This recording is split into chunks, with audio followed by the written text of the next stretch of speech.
Excited? Yeah. All right, hold up. 1, 2, 2.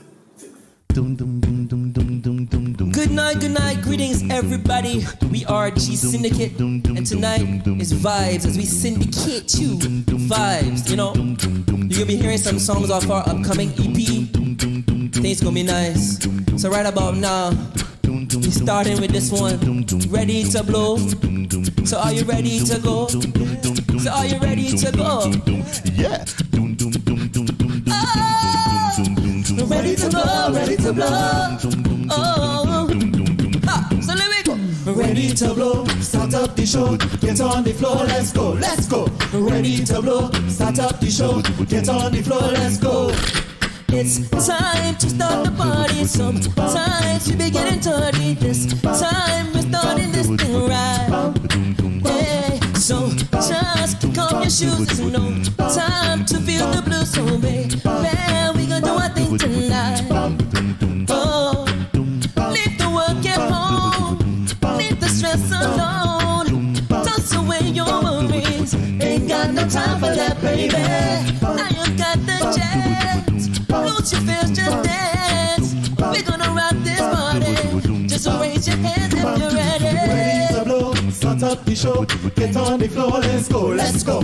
Ready to blow, start up the show, get on the floor, let's go, let's go. Ready to blow, start up the show, get on the floor, let's go, let's go.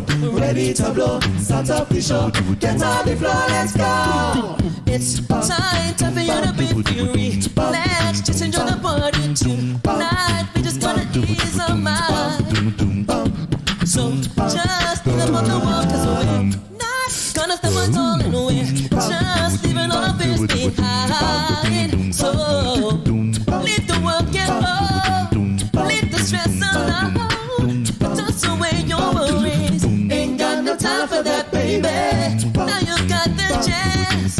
Lose your fears, just dance. We're gonna rock this party. Just raise your hands if you're ready. Ready to blow, start up the show, get on the floor, let's go, let's go. Ready to blow, start up the show, get on the floor, let's go, let's go. Ready to blow, start up the show, get on the floor, let's go, let's go. Ready to blow, start up the show, get on the floor, let's go. Let the music take control. Let it seep into your soul. When the bass line starts pulsating, feel the stress evaporate. Let it bring me to your mind.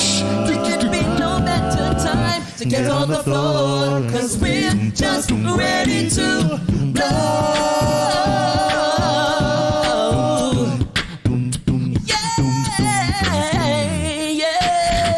Ready to blow, start up the show. Ladies and gentlemen, Mark on the trombone.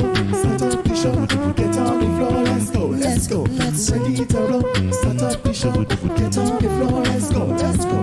Ready to blow, start up the show, get on the floor, let's go, let's go. Ready to blow, start up the show, get on the floor, let's go, let's go. Ready to blow, start up the show, get on the floor, let's go, let's go. Ready to blow, start up the show, get on the floor, let's go, let's go. Give it up for Mark, y'all. So let me go.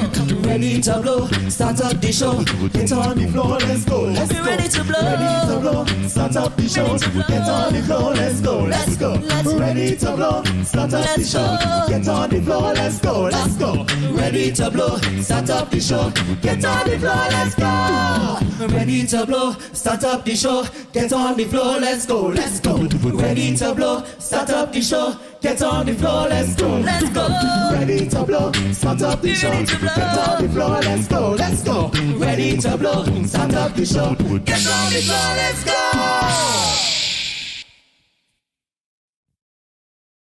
Yes, folks, good night one more time. We are G-Syndicate. This next song we're going to do for you, you can find it on our upcoming EP called Revive. We released it last year and be ready to rock. This one is called Chemistry. Tum, tum, tum, tum, tum, tum, tum, tum, tum, tum. Tum, tum, tum, tum, tum, tum, tum, tum, tum. Hey, hey, hey, girl. Hey, hey, hey, girl.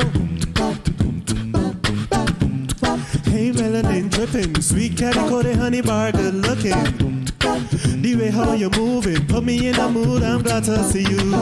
Your waistline on the baseline, so attractive, I wanna be a captive.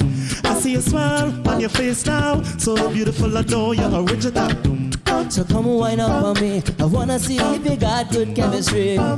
And come push back on me, don't hold back, girl, just be free. Love how you dance and show off, show off. You have my attention, girl, you're sweet off. Dance with me, baby, step out, step out. Just keep it moving, cause we're still grooving. I love how you dance and show off, show off. You have my attention, girl, you're sweet off. Dance with me, baby, step out, step out. Just keep it moving, cause we're still grooving.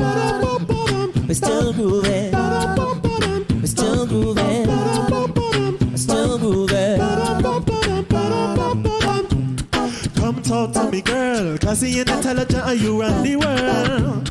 Let me say face to face, know you feel the tension, just had to mention. Your brown eyes, shining bright, so gorgeous and glowing like sunlight. I hear your voice, angelic eyes, so amazing, I wanna keep this going. So come wind up on me, I wanna see if you got good chemistry.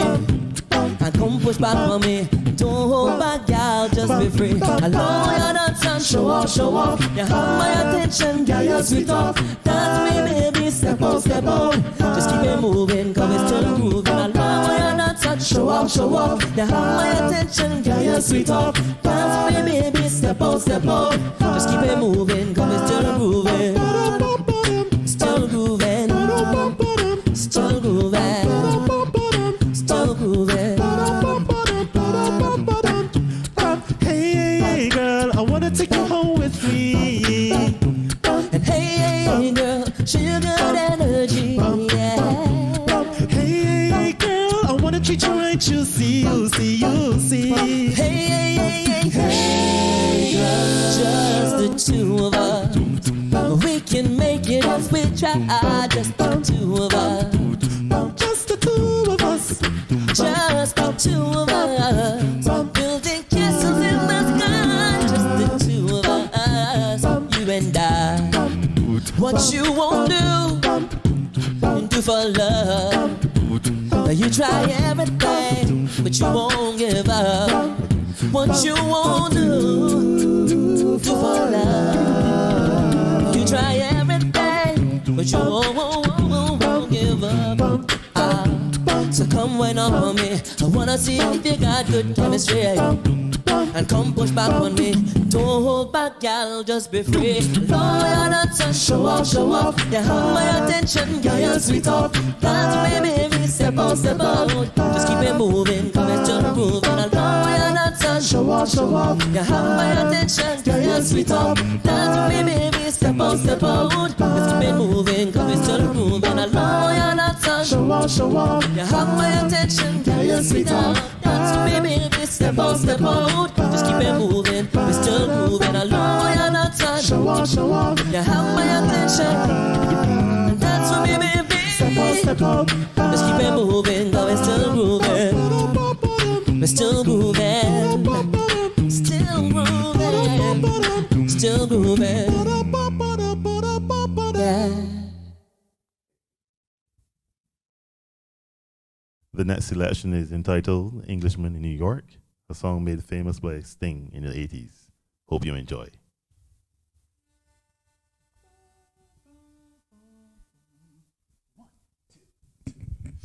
I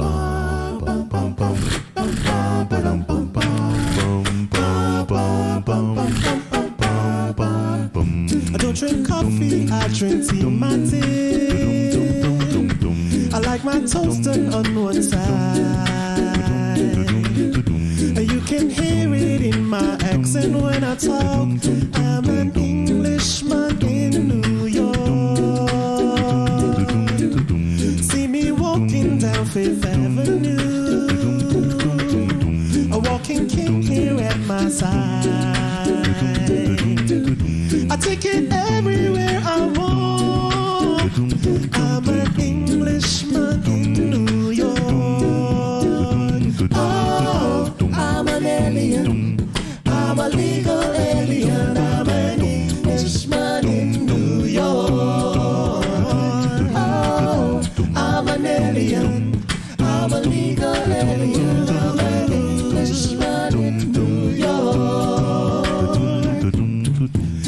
manners make it man, as someone said, he's a hero of the day. It takes a man to suffer ignorance and smile. Be yourself, no matter what they say. Oh, I'm an alien, I'm a legal alien, I'm an Englishman in New York. Englishman in New York. Oh, I'm an alien, I'm a legal alien, I'm an Englishman in New York. Modesty's propriety can lead to notoriety. You could end up as the only one.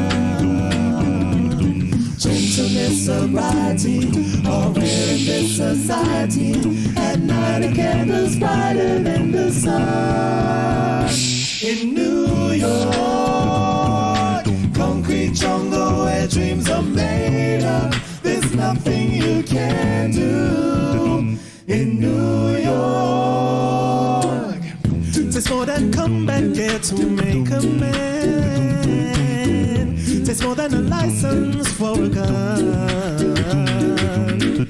Confront your enemies, avoid them when you can. A gentleman will walk but never run. If manners make it man, and someone said, he's a hero of the day. It takes a man to suffer ignorance and strive. Be yourself, no matter what they say. You know you sing at home. Oh, I'm an alien, I'm a legal alien, I'm an Englishman in New York. Oh, I'm an alien, I'm a legal alien, I'm an Englishman in New York. Englishman in New York City. I'm an alien, I'm a legal alien, I'm an Englishman in New York. Englishman in New York. Oh, I'm an alien, I'm a legal alien, I'm an Englishman in New York.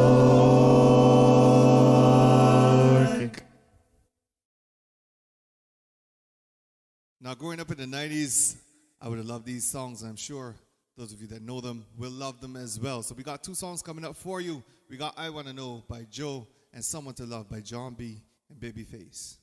Hope you guys enjoy.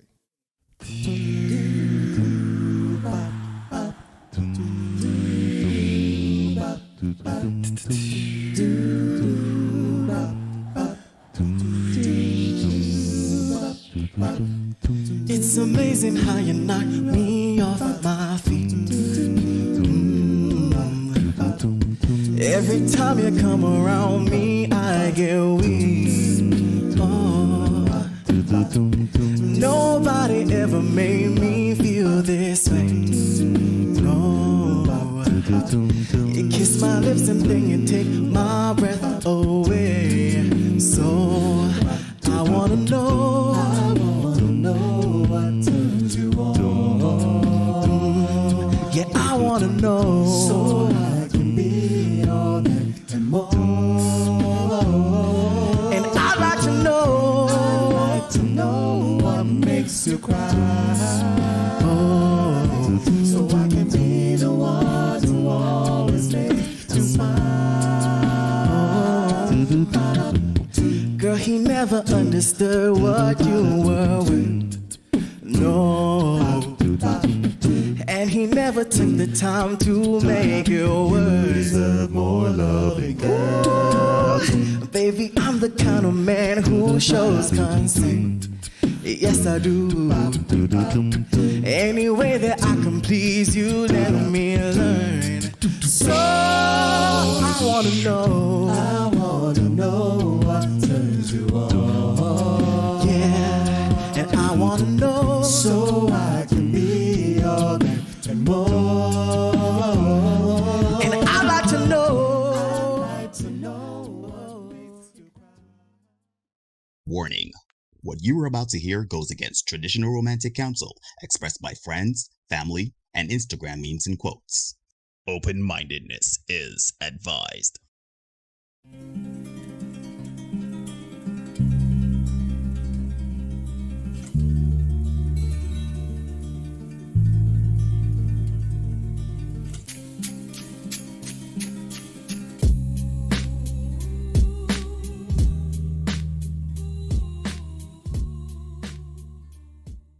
Hey, ladies and gentlemen, boys and girls, people of all ages, and welcome. Wait, hello, testing 1 2. Yes, they can hear me.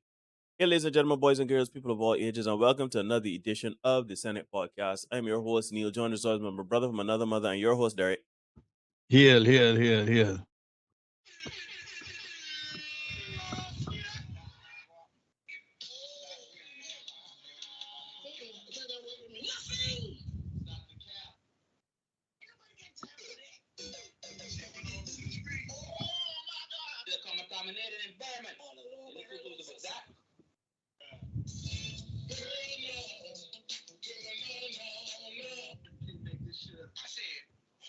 Oh, What's going on? yes, sir. What's going on? What's going on? What's going on? How is everything? Man, I can't show what's on here. So quiet, poor, peaceful, and polite, as people would say. I'm ready to do the Lord's work one more time. Yeah, and this Gideon. How is everything on Busted your again. end? Yeah, we had the Gideon. You know it is. You know it is. Oh, it is. Yeah, man. I am here to do Lord's work. Yeah, man. So you had a how was the week? How was the week going for you, man? How's work and everything? How is everything going? I've actually had a pretty decent week. You know, I can't complain at all. I've been receiving some people kind of like speaking positive things into my life for the past 2 weeks. So that's a good thing for me. I'm happy about that. I feel good about that. And I pressing forward with those things in mind, and hopefully my work will bear some fruit down the road, you know. So it's been a decent week. I feel good about it. And yeah, man, I can't complain at all. How's everything on your end, man? I know the work, but Man, it does so. Lord have mercy. It real rough. It is very, very mentally draining and hard right now. I can be a little low key tonight. But that's all right. That's okay because you know, can't always be hype all the time. You Oh, you never know. can't be hype. You might get good content out of me in this serious manner. You never know. But anyhow, the point is the work must go on, regardless. We didn't have a show Thursday, Tuesday. Tuesday was a rough day. And we didn't even have any content out. But we're here tonight, my brother. We are here tonight. And of course, before we kick off anything and do our housekeeping, please plug G-Syndicate, the premier acapella group in the Western Hemisphere. Let everybody know what's going on and everything. Yeah, man. G-Syndicate, you can find us, gsyndicate6.com. You can find us at everything at gsyndicate.com. So that is here on YouTube, Facebook, Instagram as well. You got to spell it out on Instagram, though. And Twitter and SoundCloud as well. Check us out. Shout out the guys, Kiamal, Waden, Mark, Brett, and Hugh. We didn't have a rehearsal last night because it was on the Naked Morning podcast. Wait, before you talk about the Naked Morning, you know, if you're talking the Naked Morning, you got to talk about the one and the only Dr. You're Carrie very Ann Peart. lovely. The very lovely Carrie Ann Peart. Dr. Peart, how are you doing? With your head tied down, you're missing the hoop earrings. How you doing? How's everything? Grand rising, fellas. No. That's a joke too far. I'm well. How are you guys? Yeah, we here, man. We here in the Gideon. You know, as Derek was saying, but we are Yeah. here. So yes, Derek, continue to. We did not have rehearsal last night because of Naked Morning. Yes. I was on with Dr. Kerry on Naked Morning, and we had a pretty good discussion, I would say, if I do say so myself. Very thought provoking. We got into some things I didn't even expect to get into myself, to be honest. And yeah, man, it was riveting stuff, riveting conversation. We had a nice back and forth, and we really got down into some of the stuff. And you know, it was really a pleasure for me to be on that show. So big up to Dr. Kerry, big up to the Naked Morning podcast, big up to all the people who would have passed through from here on the Senate podcast to be a part of that audience. Yep. We appreciate that. Thank you so much, and big respects all the time. No, and then of course there's G-Syndicate. She's on so many hats. Derek will tell you about G-Syndicate. He told you about it. The guys are doing great work. And of course, check out Naked Morning Podcast. Doctor, you can plug your own show. Sure. So we are at Naked Morning, and it's naked, the word naked, and morning, MAWNIN, all one word. And it is just a space for us to lift up and acknowledge and value our Caribbean identities. So all Caribbean folk, all kinfolk are welcome. Good vibes only. However, good vibes only. I will put that out there. We're not here to, you know, be bigging up one island or country over the other kind of thing. No, it's all Caribbean folk, and good vibes only. So that's what we do in that space, and just talk things, talk about what's going on with us living abroad and navigating the American reality or the UK reality, or, all those foreign realities that we live as Caribbean people, as well as what's going on back home. So all those things. Right. That's up. So remember to check out the Naked Morning Podcast. Also to what was the discussion last night, guys? Just let everybody know what was the big conversation last night that had everybody riveted. We were talking about the weight of sex, weight as in weight of sex, and I'm not the way as a patient. not the weight as in patient, no. Wait till the vid. Definitely not the patient one. Yeah, we got into quite a bit of stuff in terms of how we are very hypersexualized in terms of the Caribbean region, given our cultural practices and our history, and our history inclusive of the colonized, imposed identities. We went from that to talking about the man and woman drama, touched on those 4 Ps, of course, have to do the 4 Ps, the dynamic around what we pursue in dating and the fact that we're not pursuing depth, right? We kind of just go for the surface things and very little depth. And when depth comes into play, people run because it means accountability and all of that. So yeah, and God, I mean, it was a 360. We did a full revolution of things. For sure. We Yeah. came all the way because we even got into single mother talk and we even went down into slavery, Neil, believe it or not. We kind of dipped hand in that a little bit. So it was a real in-depth discussion. It went deeper than I had expected. Well, good thing I got a little common sense and how to talk about these things. Thank God. Thank God. Yeah, big at Queen's College. Yeah. So ladies and gentlemen, check that out. I tuned in for part of it, and it was very, very interesting. I went to support my brother and my sister, making sure that the conversation was well attended. And I saw some people from in this very same chat. Some of our senators did partake in the viewership of it. So we want to thank y'all very much. Yes, thank you. Right. And then of course we have to go do the housekeeping part of it now. As I said, you are indeed watching the Senate podcast. The nominations for People Choice Awards. So we're going on for the Going On Awards. Yeah. We have been nominated. There has been nominated. G-Syndicate and Mold the Chief have been nominated.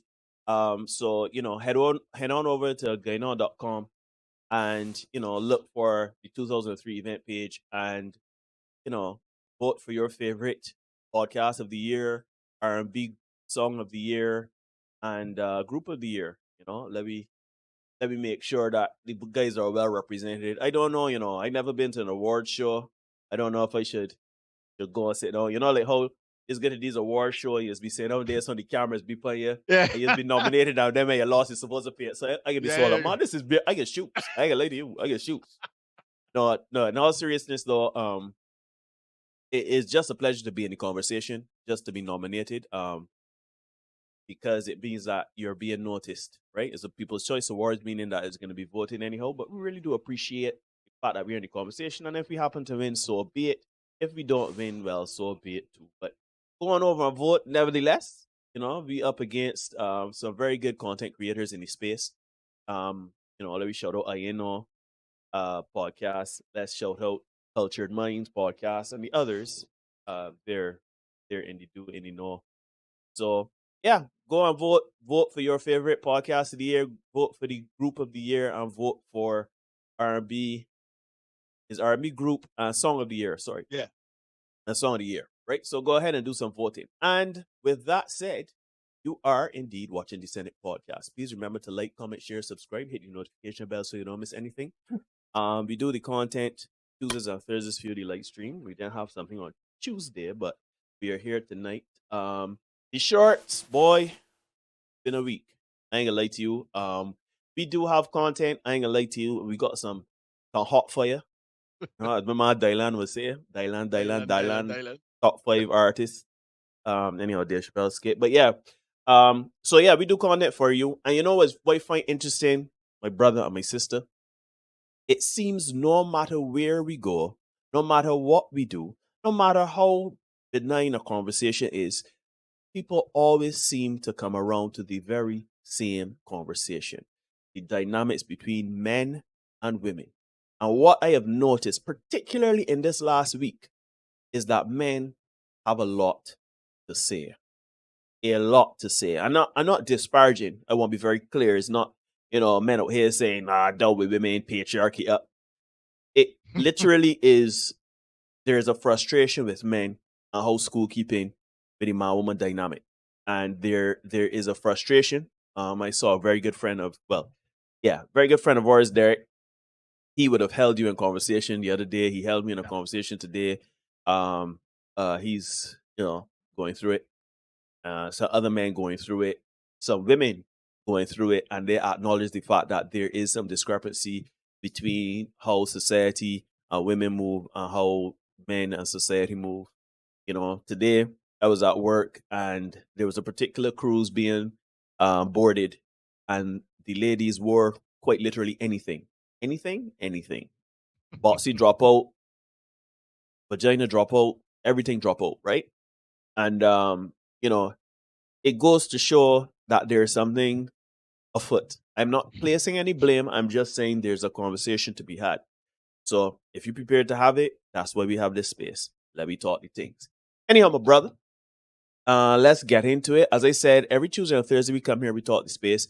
8 p.m. Barbados time. I do not know the U.S. times, and I don't feel like reciting them. Google Barbados time, and wherever that time zone land for you, that is when we are on Tuesdays or Thursdays. So we usually go live on these days, and we go on Facebook. Derek would usually post something on Facebook, let us know what we are talking about tonight. And there is always says a barn burner, and trust and believe this is a barn burner. We're talking sex and the city. What is the reality that modern feminism wants women to ignore? And this, my brother, I feel as though the conversation you guys had last night, I feel as though the conversations I've been having this week, and I feel like this topic has kind of intersected into a T-junction, and it will all come to pass. Anyhow, over to you, my brother. Lead us in sermon tonight while I queue up all of these videos and everything like that.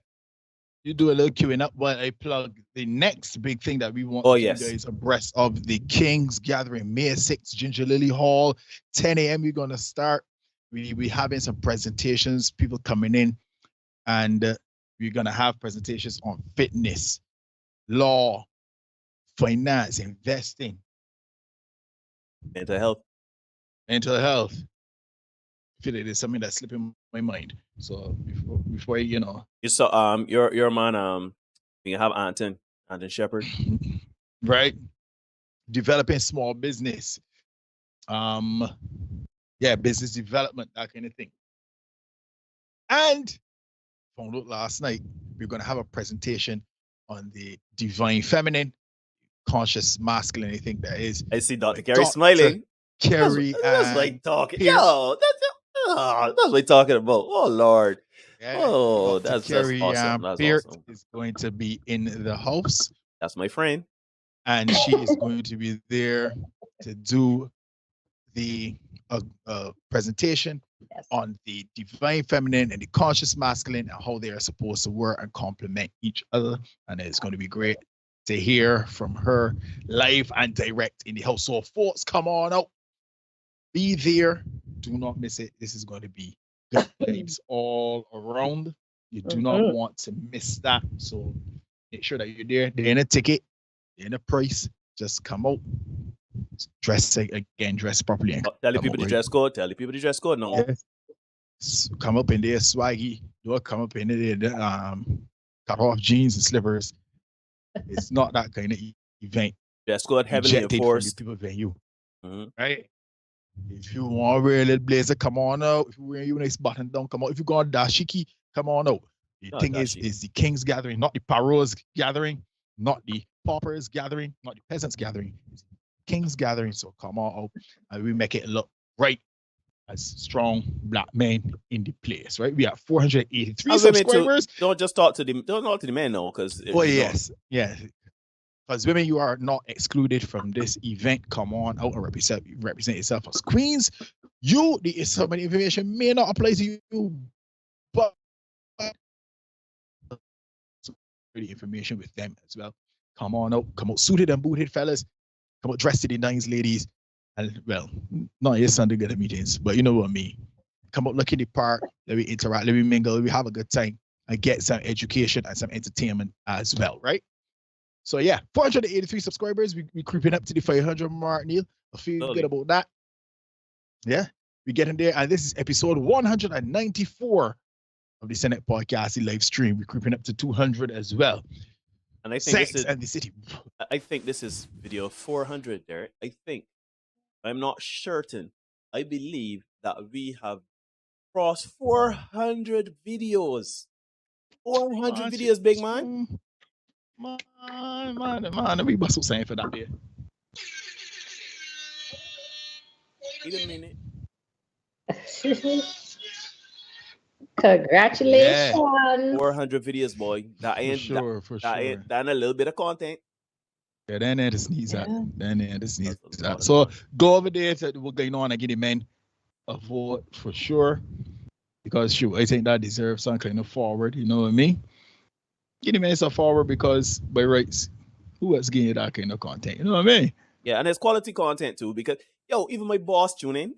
I don't know if you're watching now, but my boss tune in, who's a woman, a married woman, and I have some co-workers that also tune in, a lot of women and men. So shout yo if you're watching, thanks for joining. Give us a like. Yeah, we ain't gonna out you in the workplace, but no, we ain't gonna out you.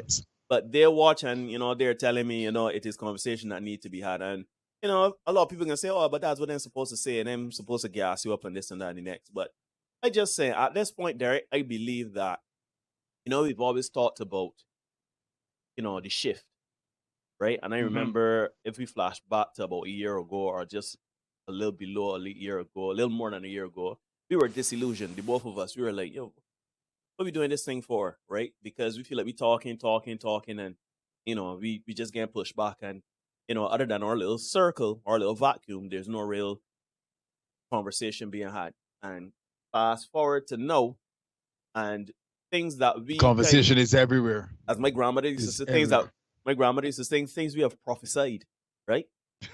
have come to pass, right? They've come to pass, and more and more people are talking. It's not just about the Andrew Tates and the Jordan Petersons of the world, but even the average common man.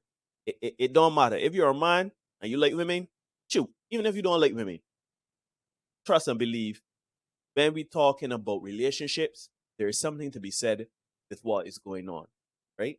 So I just love this space. I love doing it. It has made me a better person. Dr. Kerry, this is an extension of some of the conversations we would have had before. And I appreciate each and every one of you that either like or dislike the content. Once you're watching, thanks for watching. Have the conversation, share the content, and that's it. Anyhow, that's enough of my kumbaya moment. Yeah, man. Let me not start a ceremony any further. Let me run the intro videos and get on the road here. 22 minutes past the hour of 8 in Barbados, the rest of the Eastern Caribbean. You watch the Senate Podcast, episode 194. Let me cry. Oh wait, I gotta send this to Dr. Kerry. Hold on a minute. You got the content? She good. Oh, Yeah. Okay. All right, cool. I good. Yeah. All right, let me go. 3, 2, 1. You know what? I see why the fellas is mad at us. We used to do better. So I was talking to one of my homegirls not too long ago, and she tells me she's met the perfect guy, right? She's like, he's great, he's handsome, great job, all of that, right? Oh, nobody's perfect, of course, but standard wise, preference wise, he met everything. So then later on, she tells me, and she's like, oh, I dubbed him. You know, he's just not right for me. And I'm like, well, what happened? Like, everything was good. Like, you were saying, like, this could have been future hubby. Like you was damn near on the right track for everything. Like, he was just matching up. You know what this woman tells me? She says, his car is old.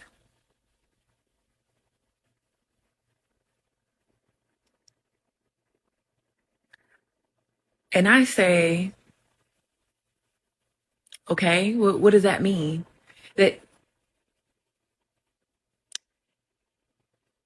What does that mean? She's like, well, he's been in his career for 10 plus years. He should have a brand new car. He should have something from this year. Like, why don't you have a more expensive car? Sis, sounds like he doesn't have a car payment. Sounds like he doesn't have an extra $700-800 that he has to spend a month, or how much ever a car payment is. It sounds like he's saving up money. What's the problem? Does it work? Does it have an auxiliary cord? Does it have heat and air conditioning? That's all I really care about. Do the windows go up and down? Has it passed the inspection? That's really all that counts. But you're worried about it being an old car? Really? You're going to pass him up because his car is old? Just little shit like that explains why these men are sick of us. Because you could have a perfectly good guy with a good career. He takes care of himself. You know what I'm saying? Like, everything that you could ask for, and it's just not enough. But it's women like me that will love on y'all. I just want to let you know that. Okay? We are out here. Stop paying attention to the materialistic women. That's the only thing I can say to you, men. Number one and number two. Sometimes a woman can talk her out of a relationship. You can talk. We do that. Yes, we will talk. I'm gonna say something, and this might ruffle little feathers. I don't think just being a good man is enough to stay in a relationship with them. But when I say a good man, I mean like he's good. That means all around. That means himself, spiritually, mentally, physically. That's great. Healthily, like he's a good man. That doesn't mean that he's the man for you. And right. Maybe when you're going through these motions of getting to know him, you're realizing, okay, he's a great person, but honestly, I don't fuck with his humor. Like, he could be funny, but he's not funny. And that's why a lot of modern women are getting 40 with 4 cats and no man, because he's a good man, but because he's not funny, you gotta throw that out.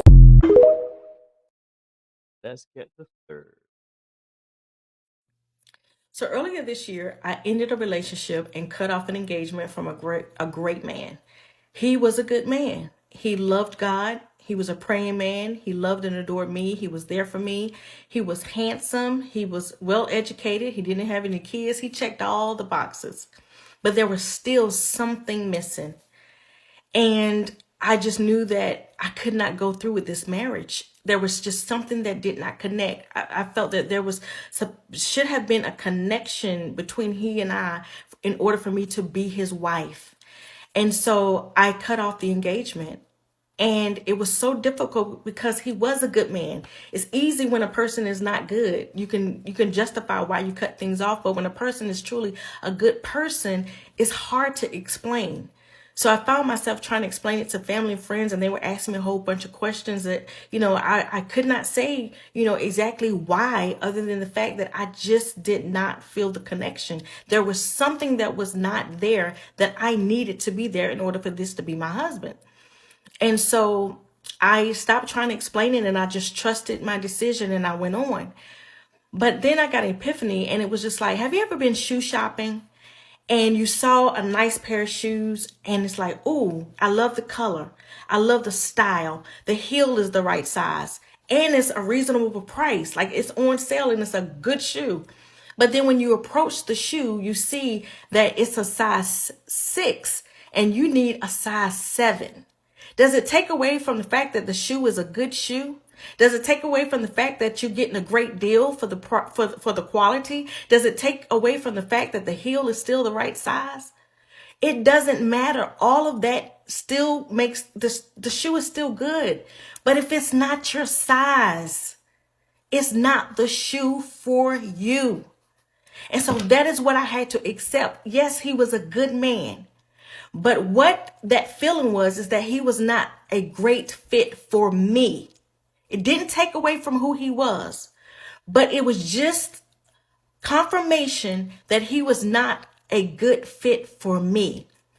And that leads me to say that some of us are trying to force relationships when we know they don't fit. It doesn't mean that the person is not good. It doesn't mean that they are not good-hearted people. It just means that they're not a good fit for you. So free them up. Don't continue to settle for things that you know is going to cause discomfort in the future. Me purchasing a size 6 shoe when I wear a 7 is discomfort. Don't do it. Don't do it. I agree with you, young lady. Don't do it. Don't do it. Be a fool. Be an idiot. Don't do it. You can ignore reality all you want, but you cannot ignore the consequences of ignoring reality. I say this to you guys at the end of every show, right? Every live stream. And not because it's a cute tagline, but not only because it's a cute tagline to wrap up the show, but because I genuinely believe that to be true. Over the past couple of days, more than once, I've had to make the comment that women want their actions and the consequences of their actions to be divorced from each other. But unfortunately, life doesn't work like that. Sex and the City was a popular drama series back in the late 90s and early 2000s, right? Those of us in our cohort, we would remember it. Some of the ladies would have watched it. Most of the men did not. So let's hear what some of what Wikipedia had to say about this particular series. Criticism has been expressed about the influence the show has on adolescents and how the images displayed on the show affect the way women and young girls view themselves. And we can assume by extension how they view life, right? Continuing, Tanya Gold of the Daily Telegraph stated, Sex and the City is to feminism what sugar is to dental care. Let me repeat that because I thought that was top line. Sex and the City is to feminism what sugar is to dental care. The first clue is in the opening credits of the television show. Carrie is standing in a New York street in a ballet skirt, the sort that toddlers wear. She is dressed unmistakably as a child. And because she is a sex columnist on a newspaper, a bus bearing a huge photo of her in a tiny dress trundles past. Carrie Bradshaw knows good sex, says the bus.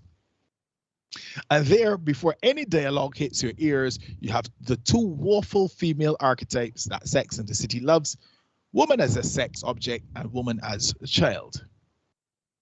Let's talk about that one these days. In another episode, Carrie realizes that she's homeless because she has spent $40,000 on shoes and does not have a deposit for an apartment. In this crisis, she cries and borrows the money for the deposit. What child would do anything else? No. I know you're always wondering how we can tie this in, so let me start tying it in, right? Someone recently sent me the headline of an article from the Daily Mail about Candice Bushnell. Who is Candice Bushnell, you may ask? Candice Bushnell is the writer of Sex and the City. So the headline I got was interesting, so I decided to do a bit of research into the article itself, and this is what the article had to say. And again, this is from the Daily Mail. Hey, you there and thereabouts. Thereabouts. Well, all right, let's get into it. Right? Sex and the City writer Candice Bushnell, 60, admits she regrets choosing a career over having children, as she is now truly alone. Now, please note, this is July 2019, okay? July 2019. All right, let me go forward. As Alfred Pragner was, so let me make a forward. Her best-selling book and the racy TV series It Inspired taught a generation of women that they could have it all. But Sex and the City creator Candice Bushnell, 60, has admitted that she regrets choosing a career over having children, as she is now truly alone. The TV series starred Sarah Jessica Parker as a writer in New York who famously chooses her independence over motherhood. I hope when I say the connect and the tie in now, right? But I got more for you. Miss Bushnell picture divorced her husband, ballet dancer Charles Asgard, in 2012, and said it made her realize the importance of starting a family. So a girlfriend divorced her husband, then discovered that family important. That's what anybody else want to hear before. Miss Good, if you're nasty, who divorced your husband and then talk 2 months later but she wants to start a family. There's more science in this thing than we want to admit here. Yo, I said that today to somebody else. That nature is what it is. I said that today, boss. Science here. Go ahead. The former sex columnist, who is worth around 18 million, not dollars, pounds, told the Sunday Times, when I was in my 30s and 40s, I didn't think about it. That's not anybody we hear before. I can tell you in, don't worry. I ain't gonna jump the gun. I can tell you in. Then when I got divorced and I was in my 50s, I started to see the impact of not having children and of truly being alone. I do see that people with children have an anchor in a way that people who have no kids don't. Speaking to the Sunday Times magazine, Candice explained that she didn't feel like dating after her 2012 divorce from her husband of 10 years. Moving to Connecticut after her divorce, she admitted she went without sex for 5 years. It's not that long when you get to my age. I know women who have gone longer. Yeah, that's what's happened. Yeah. You know, they had a story with the fox and the grapes. He couldn't reach the grapes, and then all of a sudden, these grapes are good. So their grapes probably taste bad as ass anyhow. You know sour grapes, man. So suddenly, like for me, I love Mercedes-Benz, right? I love Mercedes-Benz. But guess what? I don't pine over Mercedes-Benz because my job dictates that I will never own a Mercedes-Benz, right? So it's a case where it's like, I don't even study it though.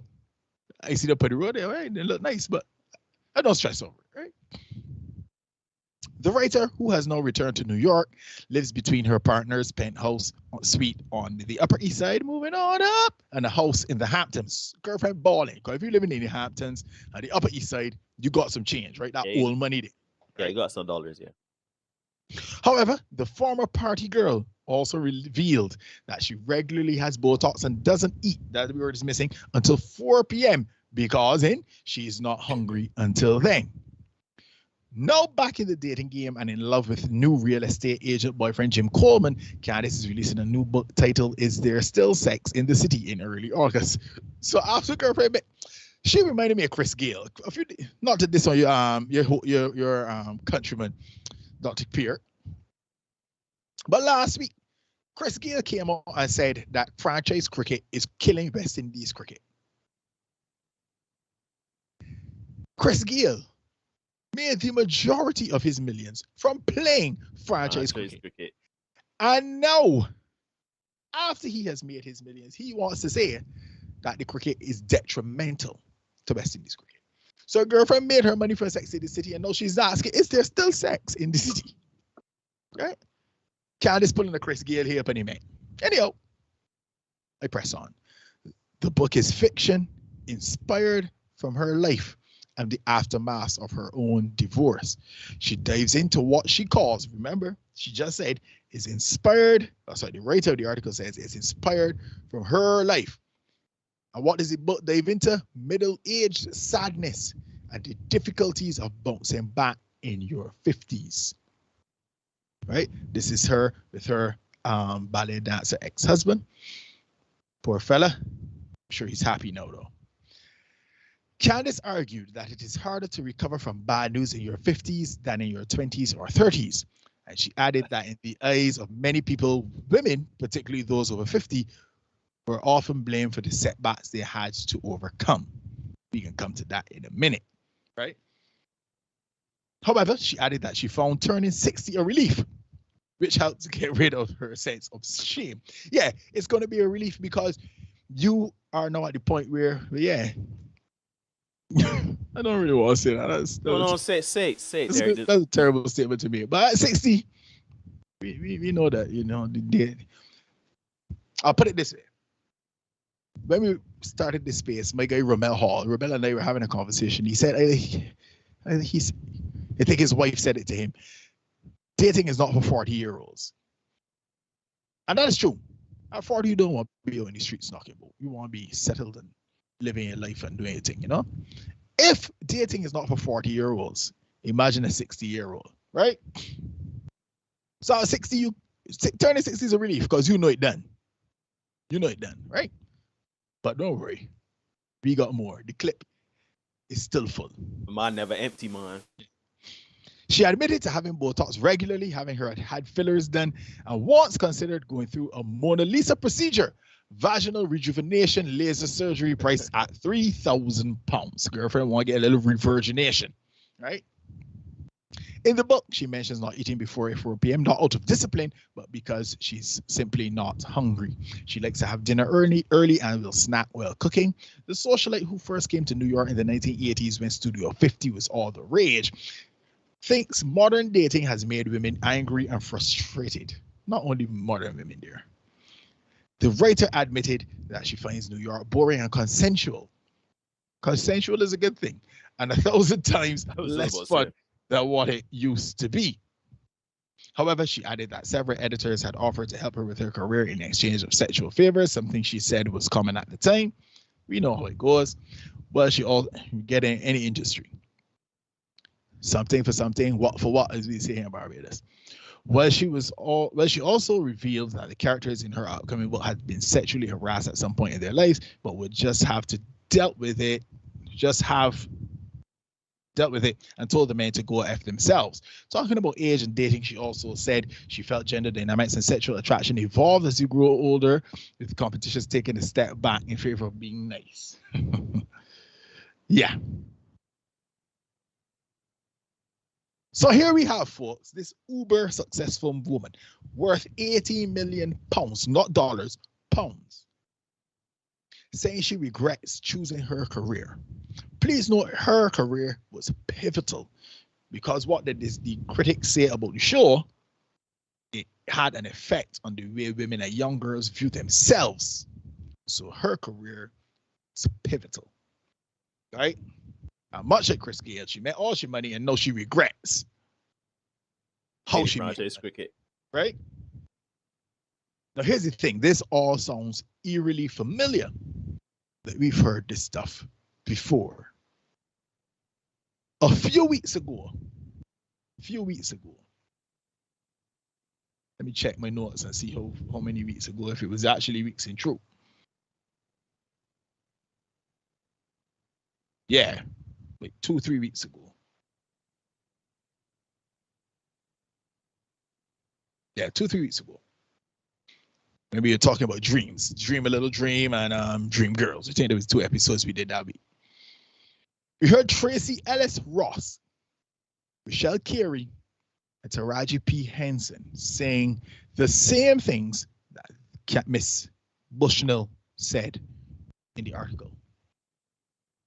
Now, I was tempted to replay our discussion for you guys.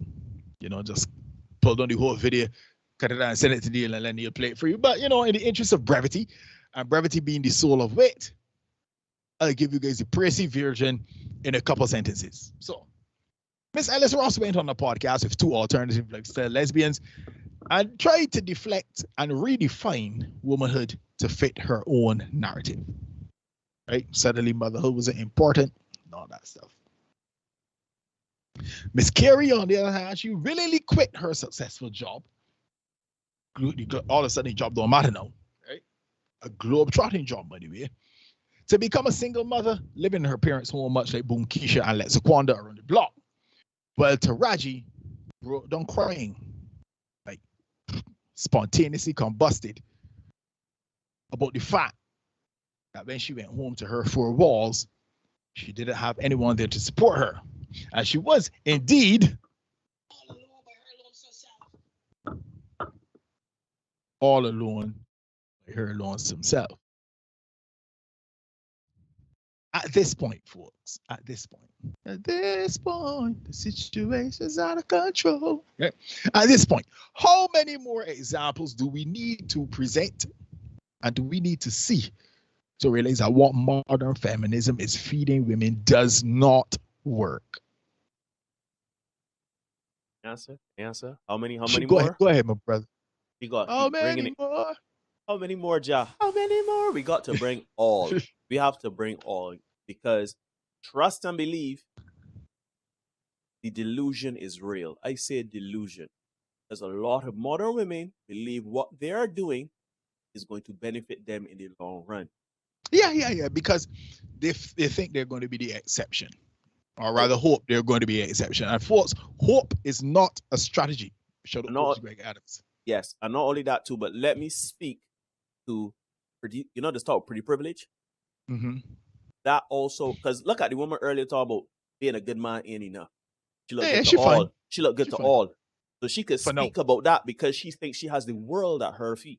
She believes she got all of the options, so she could decide to choose to turn down a man that got money, good height, good job, all etc. because of humor, right? But when them bubbies when gravity started to hold them bubbies, right? And you start to, I know there's a block no crap, but you know, you're starting to look like your mama. You start to look like your mama. You understand? Gravity undefeated though. Right? Just like Father Time. And when you start to essentially age, your options, shoot, anyway, she could look like that 60, right? Young boys ain't coming around like that here. Why? Because it don't work so. People want family. People want youth. Women's value is in their youth. I'm just saying. I know that's all hard. You say, oh, her value? So, I know. All right. Get that off your chest, right? By the end of the day, people have value in the dating marketplace. And a woman's value is in her youth and her beauty. Okay. Men's value is earned. All right. No, Tango Fox is in the Hamptons in the middle class. Certainly not. Yes, Sex in the City apparently is a biography. And sorry to hear that. Rian, condolences to you. I ain't gonna lie, full transparency, it was my guilty pleasure back in the day. Don't do it, man. I had a woman that used to watch it. I started watching it and I said, yeah, man, this is what I like. Lo and behold, some 23, 24, 25 years later, I never thought that would have been the prevailing thought process. Hey man, you you like divorce court and dirty court. I allow my guilty pleasure too, man. I don't know. ASAB, I haven't watched that show in over 20 years. I can't bear to watch it now simply because of what I have gone through, what I've learned, right? Yeah. And there was a reboot. There was a reboot, yeah. And the reboot was actually quite good. I wouldn't know because that's flogging the dead horse. Yes. No, the reboot was good because Carrie was coming to some reconciliations in her brain about the assaults of feminism. So how did that show do in the reboot? Because then you're talking about 50, 60-year-old women having sex in the city. How did that go? No, it's hardly any of that. But it was pretty much as what Derek is discussing, the kind of coming to terms with the fact that dating is not what you do past 40. And it sure as hell is not something that you do in your 50s. And it was a coming to Jesus moment. It was a semi-coming to Jesus confident that didn't do well. It did well enough, but I don't think it did like, the original, but it did well enough because a lot of us, I know a lot of folks in my circle at least, were talking about it. So this was a movie. It was a movie. Yeah, but that's accountability. It was a short series. That's It was accountability. So called, that ain't gonna do well. yeah. Oh God, what was the name? I'll I tell you try in a second. I trying to find it. Oh yeah, it was called and just like that. And just like that, yeah, Right, and right, just like right, that. right. Mhm. And let's see how it did because I am that kind of person. You keep talking there. I will. Oh, viewership. Right. Despite. No. Oh, go ahead. So let me go back. How many more examples do we need to see to realize that the sexist city girl life, the modern feminism, is not working for women? It leaves them sad, it leaves them tired, lonely, depressed, frustrated, and very often angry because what they were promised, they don't receive. Right? Well, in case you need a few more examples, as Neil said, we got to bring all. We have examples here on the Senate. As I said, my gun never empty. So let's take a look at a legend, folks. And when I say a legend, this is a verifiable legend. Patti LaBelle, right? Patti LaBelle recently appeared on the Jennifer Hudson show, and she had this to say. Give me the video there, Neil. Get it. You open to dating? Well, sort of, kind of. How old am I? 78? Yes, ma'am. All right. Yes. Yeah, I was married for 32 years to a wonderful man, and we're still friends, good friends. That's beautiful. And so I think in life I need to find happiness for myself other than what I had back in the day with him, which was wonderful. Yes. But I'm too good to be solo. Do you ever do dating apps? What's that? Okay, what are dating apps? What are I don't know, I don't do them either. Dating apps, like, you go online and then you swipe through and say, no, not that one. Maybe that one. Oh, that stuff. He may think I've seen that commercial. Would you? No, I know what it is now. But no, I do have a nice person in mind. Oh, okay. Okay, I really do. I do. But that's my personal business. Yes, ma'am. Moving on. Okay. I want to be clear because sometimes the brain don't always be firing. You're telling me this woman had a lovely man, wonderful man, lovely relationship. Man, don't preempt me, man. Don't preempt me, man. Don't preempt me. Don't preempt me. Right? Patti LaBelle, folks, at 78, is single and ready to mingle, and she is too good to be solo. So, gents, time for you guys to slide in the DMs. If Patti does, in fact, have DMs because she doesn't know what a dating app is. So, she may not have DMs, right? But I want you to know what she said. She was married to a wonderful man for 32 years, and they're still good friends to this day. But what did she say after that? She needs to find happiness for herself other than what she had back in the day with that man. So she had happiness with that man, right? Graduated. My man, I ain't say you no notes. Please stop peeping at what I have sent you. All right? Good. I'm just saying, man. What type, man? The content rates itself. You don't have to have notes or pre-production meeting. You don't have to. Right? Fourth, she had nothing disparaging to say about this gentleman. So it begs the question. If this man is such a good and wonderful man, that's what she said, not me. That's what the legend Patti said, right? That would mean Neil or Dr. Kerry said, that's Patti. Why would she decide to graduate from and leave said man? And speaking of graduating, this brings us to our next example of foolishness and fuckery. Tia Mowry. In no time flat, Tia Mowry has truly become a patron saint of this channel. As Neil said just now, she is literally the jokes writing themselves at this point. If ever there was a textbook case study of what it looks like when a woman hits the wall at 150 miles per hour, knocks it over, and is now laying under the rubble, Tia is that case. In summer last year, we did a show on it, so again, I won't go over that, right? She posted videos of her and her husband, Corey Hardrick, enjoying their European vacation and reaffirming their togetherness. That was summer. Fast forward 2 months, and Tia made what seems like the unilateral decision to divorce her husband, Corey Hardrick. In the aftermath of the decision, we had Mr. Hardrick posting videos saying how much he loves his family and his wife. He misses his family and his wife. While Miss Murray, on the other hand, was posting thirst straps and videos of her living her best life, And her fans were celebrating her newfound emancipation. And they use that word for a reason, her newfound emancipation. So let's have a look at what I mean about Tia Murray and her newfound emancipation.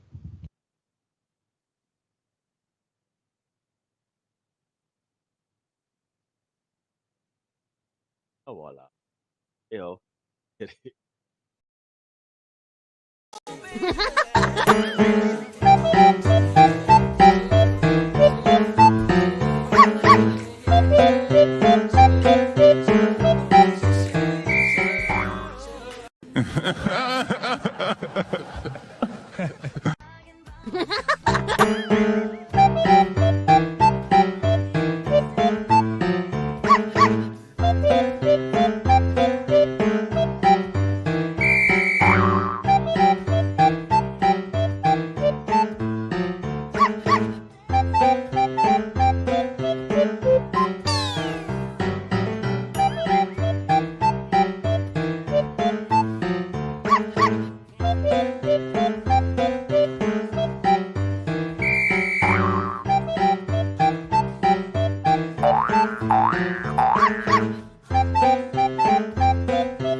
Yes, I can definitely smell shite.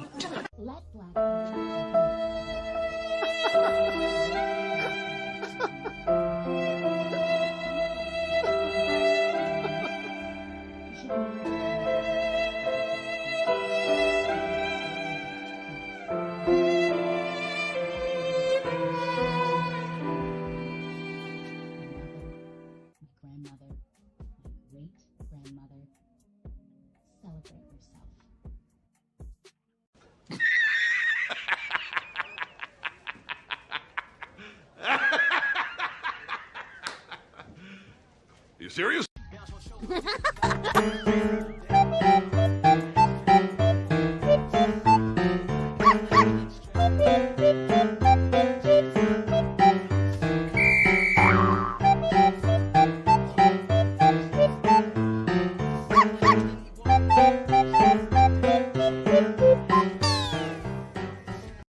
How would you rock? You can't make this shit up. Listen. This is so stupid. Listen, I am on strike. I ain't doing another short. I editing another short. Not another one. Right, get Derek. We need to get you a laptop as a software, though. No, I could not have done that better if I tried. That's hilarious. So Good stuff, everything that they're popping and carrying, you couldn't do that when you were married and No. No. She's emancipated now. You can't do that when you're married, Dr. Kerry. You can't do You can't that. be happy and loving yourself while you're married. No. She felt oppressed.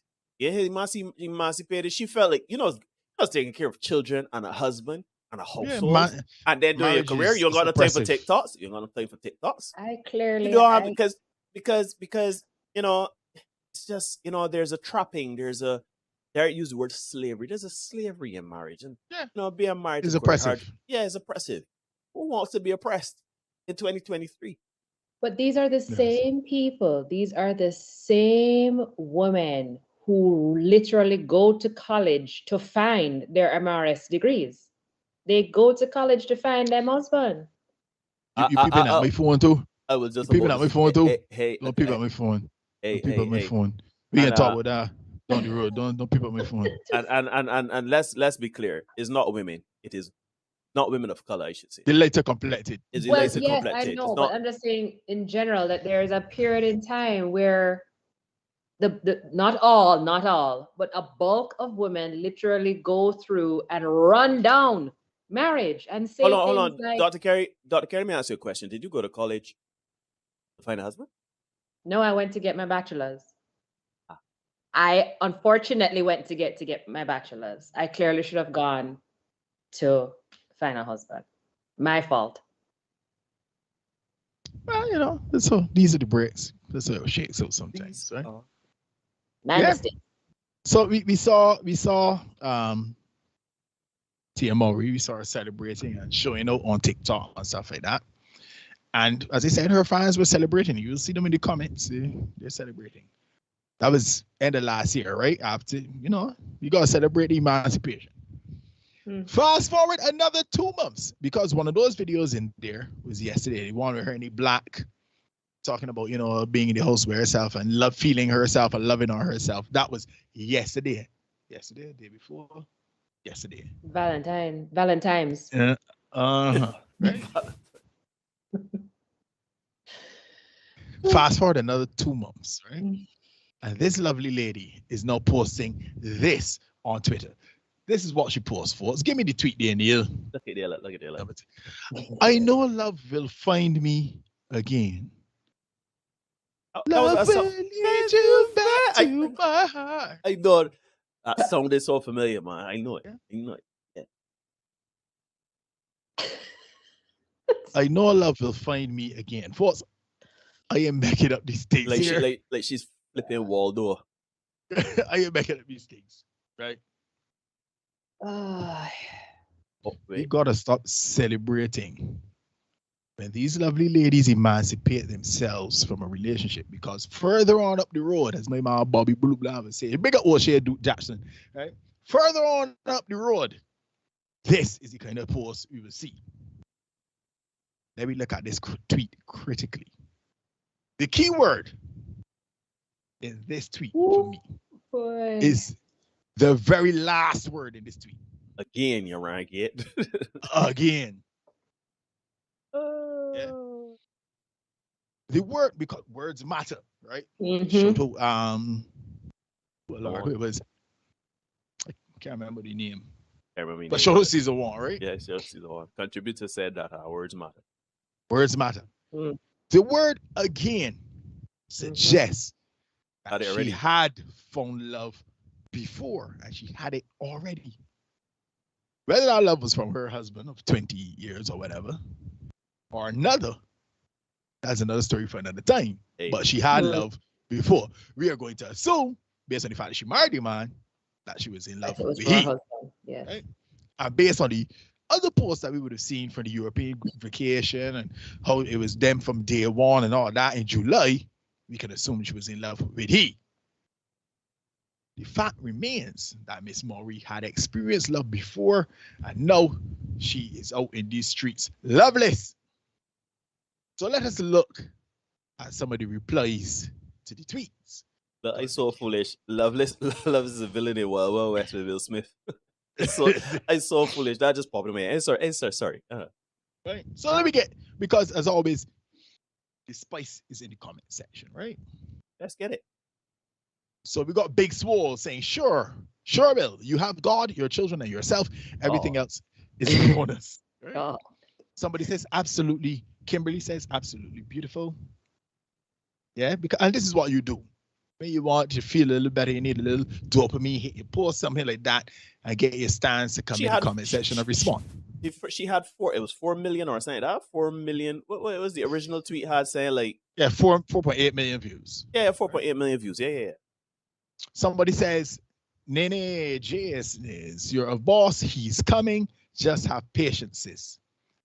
Somebody says, if you're looking for it again, you never found it in the first place. Yes. Right. Right? But wait, Derek. You can't gloss over that. No, I could pass that. If you're looking for it again, you never found it in the first place. Yeah, that's like a contradiction right there. Again. Words matter. Again, right? So nobody could pass that. Nobody done see. I ain't got to deal with that. Right? Fair enough. Port Louise says, yes, ma'am, just take your time. Focus on you. True love usually comes when you ain't looking. Hennessy James. Yes, it will. And you'll be... Hennessy. Yes, it will. And you'll be happier than you ever been. Keep being amazing. Yes, it will for sure. You're such a sweet person with a huge heart. I'm wondering if Mr. Hardrake really thinks that at this point. Somebody says, Troll, we fall out of love. It's life. She wasn't wrong for choosing herself. People stay in unhappy marriages for several reasons and are miserable. I applaud Tia for making the move that makes her happy. So if y'all don't like it, oh well, it's not your life. Better to leave than to cheat. So they done that just, it's better to leave than to cheat. But if you love someone, you just don't treat them bad. Oh, how I feel so sad. Now That's a big that track. I want to. Yeah, big tune. Big track. But as always, everybody is not so complimentary. So this person says the only BDSM is the fact that you had such blessings and bliss with your husband and kids, then willingly gave it up to tweet about finding exactly what you let go is what makes this tweet sad yet funny as F. Yes, the definition of sad is hilarious. It's saddening that the evil of feminism got you like that. I believe in you though.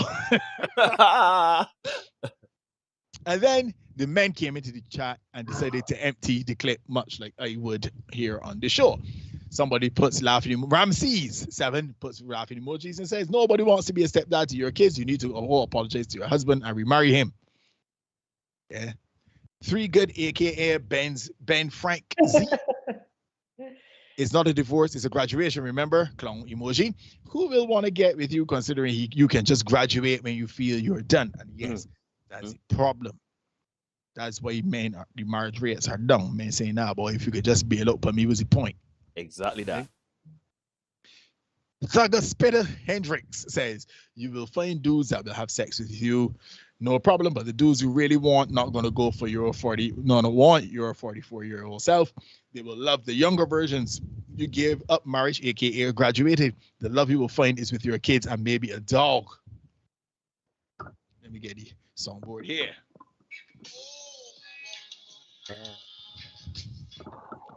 Yeah. And then somebody came in, roughed it all, and said this. They responded. This one was actually on the spiritual word. Big at the spiritual word. You know I love them so much. Big at the spiritual word. And this person said, girl thought you graduated. Also, now you want attention and validation. You should have never left your husband. And shaking my head. You don't get older to start dating and be single. You and Taraji P. Henson make no sense. You're doing it wrong. Yeah, nobody don't graduate from school. Then to go back, I just saying. Unless you're looking for a higher degree. But you don't graduate.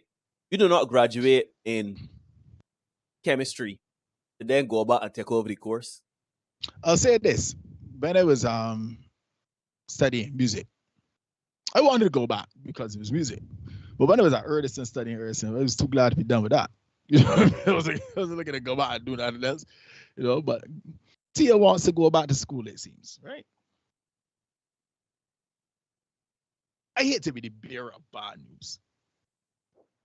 But it doesn't work like that when it comes to love and relationships. And ladies in particular need to stop thinking that it does.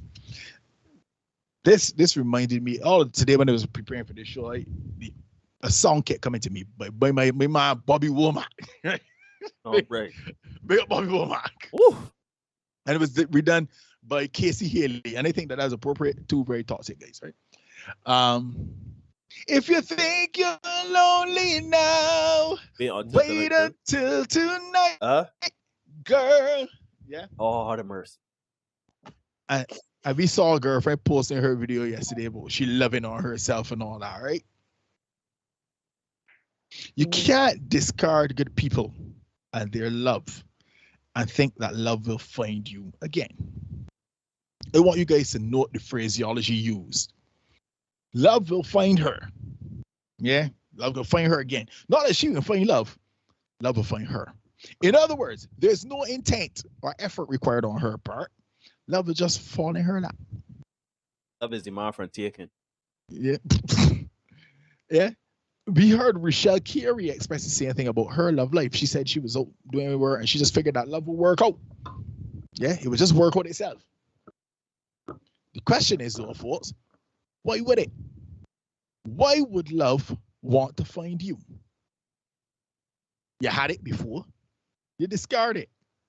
You didn't want it the first time it found you. So why would love find you again now that you are older and more likely more traumatized? Also consider this, folks. How much effort did it take for her to actually get into and maintain the relationship that she threw away. And that extends now out to all the other ladies who would have thrown away their relationships. And they men too, shoot, because some of these true relationships with good women. How much effort did it require for you to get into that relationship and then maintain it? And then you decide, you know what? I'm not feeling it anymore. You just walk away and left it. There is no perfect man and no perfect situation, ladies. But it seems as if some women want to kind of cross between Jesus and Thanos. So I have this, what I call the Super Saiyan Jesus video. So let's have a watch of that and come back. Hear these two ladies talking. What kind of man are you looking for? Like tall, dark, handsome, God-fearing man, provider, head of household, you know, like basic stuff. Well, yeah, that sounds like regular, normal stuff. Oh, can turn water to wine. What? Walk across water. Can turn Super Saiyan God mode. Can find all the infinity stones. And did I mention well endowed? Like, that joint got tight, you know what I mean? I know what you mean, sweetheart. I know what you mean. For sure. No. Will every day be sunshine and roses? No. Will you be happy every day? No. Relationships take work. A lot of graft. You're going to have to get in there and put in the effort on a daily basis to make them work. Am I encouraging women to accept poor treatment or abusive situations? Certainly not.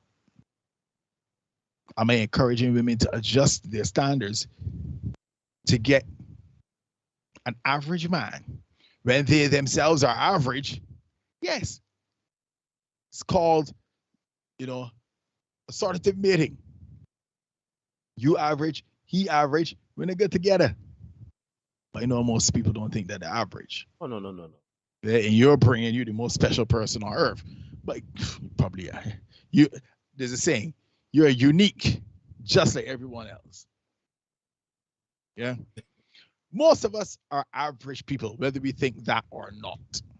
Therefore, an average person is actually on your level. And that includes you, ladies. Yeah. So this holding out for better or mashing up you got to look for better because you think you could do better is delusional, is the word you used earlier. There's a saying that the grass is always greener on the other side of the fence. I used to think so very often when I look out through my window and look at my neighbor grass. I say, my grass always greener than mine. Yeah. We've also heard the saying the grass is greenest where you water it. Yeah. So you got to put in that work. My favorite about the grass, and it's lesser known. Sometimes the grass is greenest around the septic tank. So be careful when you're going out there looking for that greener grass. You might butt up and saying that you're necessarily green.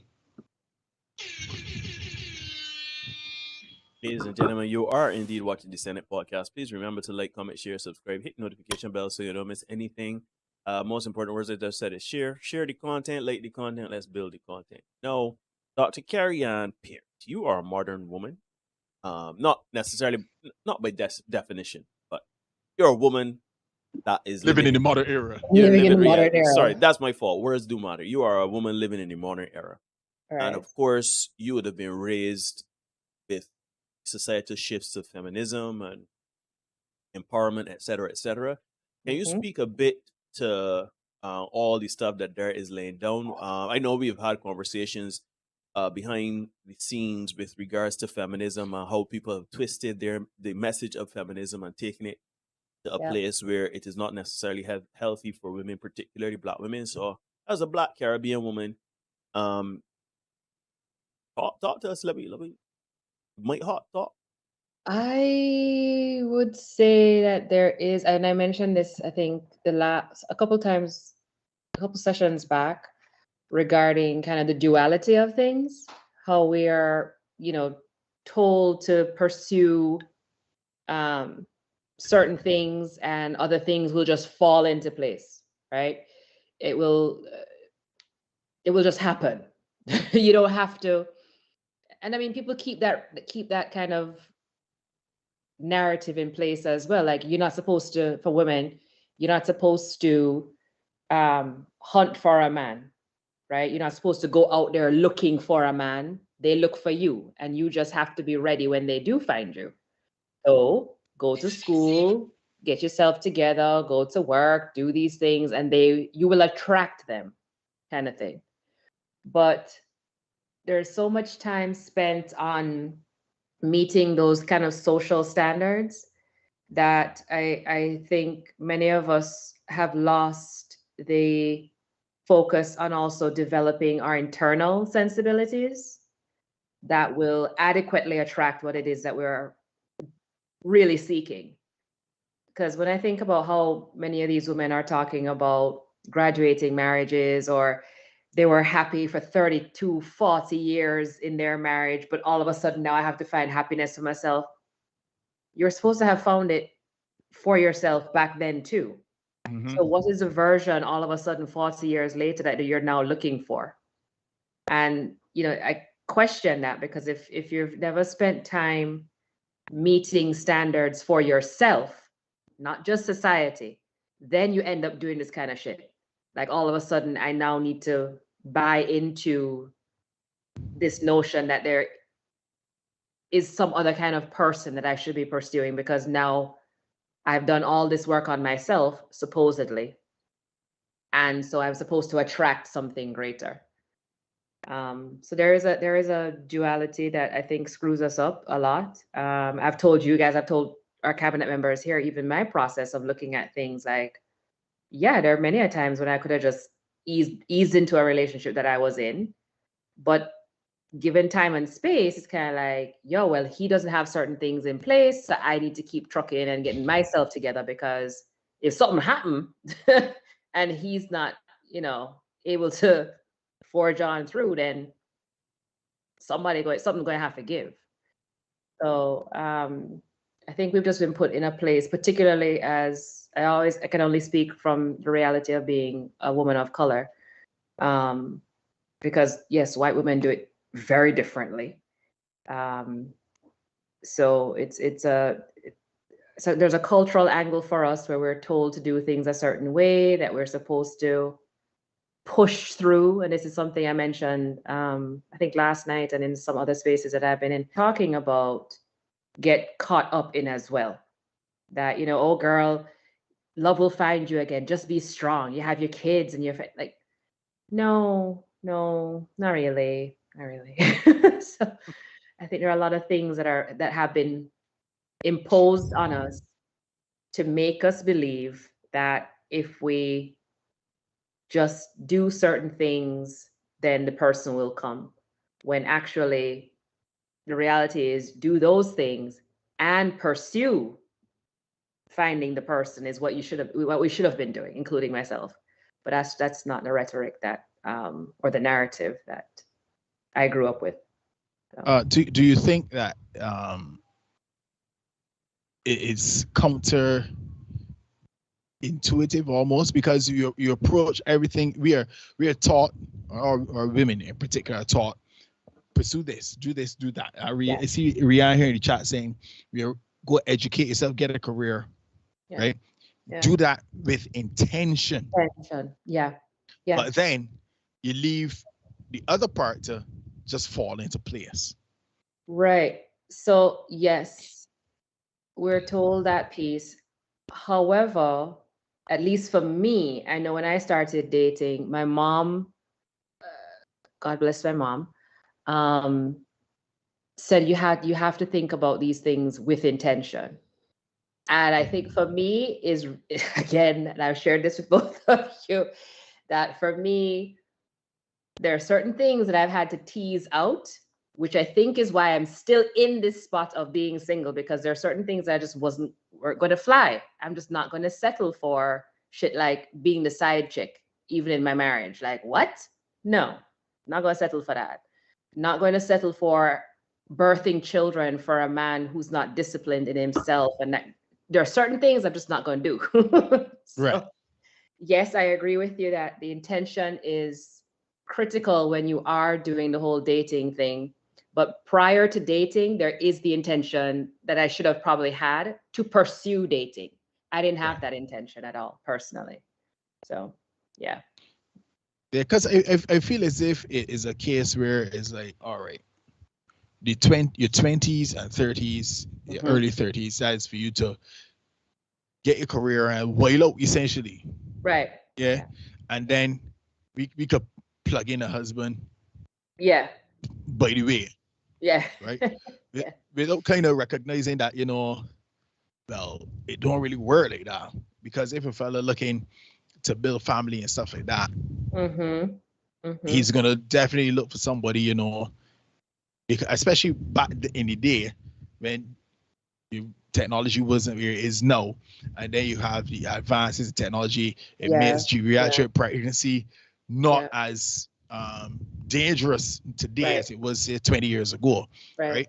So I think that's a problem. And then when I didn't want to get down this road, but let me get on this road. When we look at, modern feminism as it is now, and we're talking, it seems as if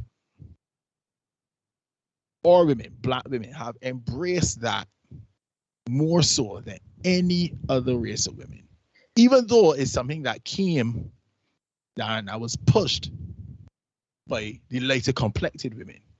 Yes. But our women kind of embrace it, run with it, and they're taking it up. They're still the only women saying, "Yeah, I don't need no man." I would have shared. Yes. I would have shared my experience with you yesterday with a little girl at school who was like, "Yeah, I need the help from a man." You know what I mean? And she's 10. Yeah. So it seems as if our women have embraced it and they say, yeah, this is the thing we're going to fight with and this is how we're going on the road. There's a video that went viral. Let me send it to both of you now so you can get on screen and show everybody, because I wanted to do, I probably will still do a show about it, because it was informative. Where the ladies, and it went viral, and not Barbadian viral, but viral, where these young ladies, all lighter complected, at their college graduations, advertising the rings. Yes. Oh yeah. Yep. Advertising the rings, and it had the place in the state.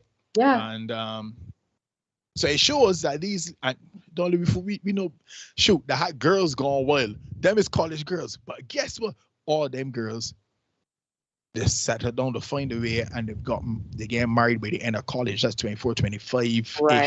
Right. Right. Because guess what? That's when you're gonna have the most access to college educated men.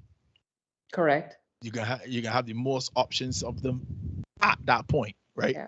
So it makes sense to, while you're doing the partying and stuff like that, lock down your husband at the same time, because when you go into the world of work, the only people you're seeing is the men you're building. In the building. There's the only people you're seeing. There was the options. Unless and the world open up to Tinder now, but people using Tinder to hook up. Yeah. Right. Yeah. I run in the video now. Yeah. Right. Yeah, for me. I can get some water in the meantime. Yeah. Graduation as an education major.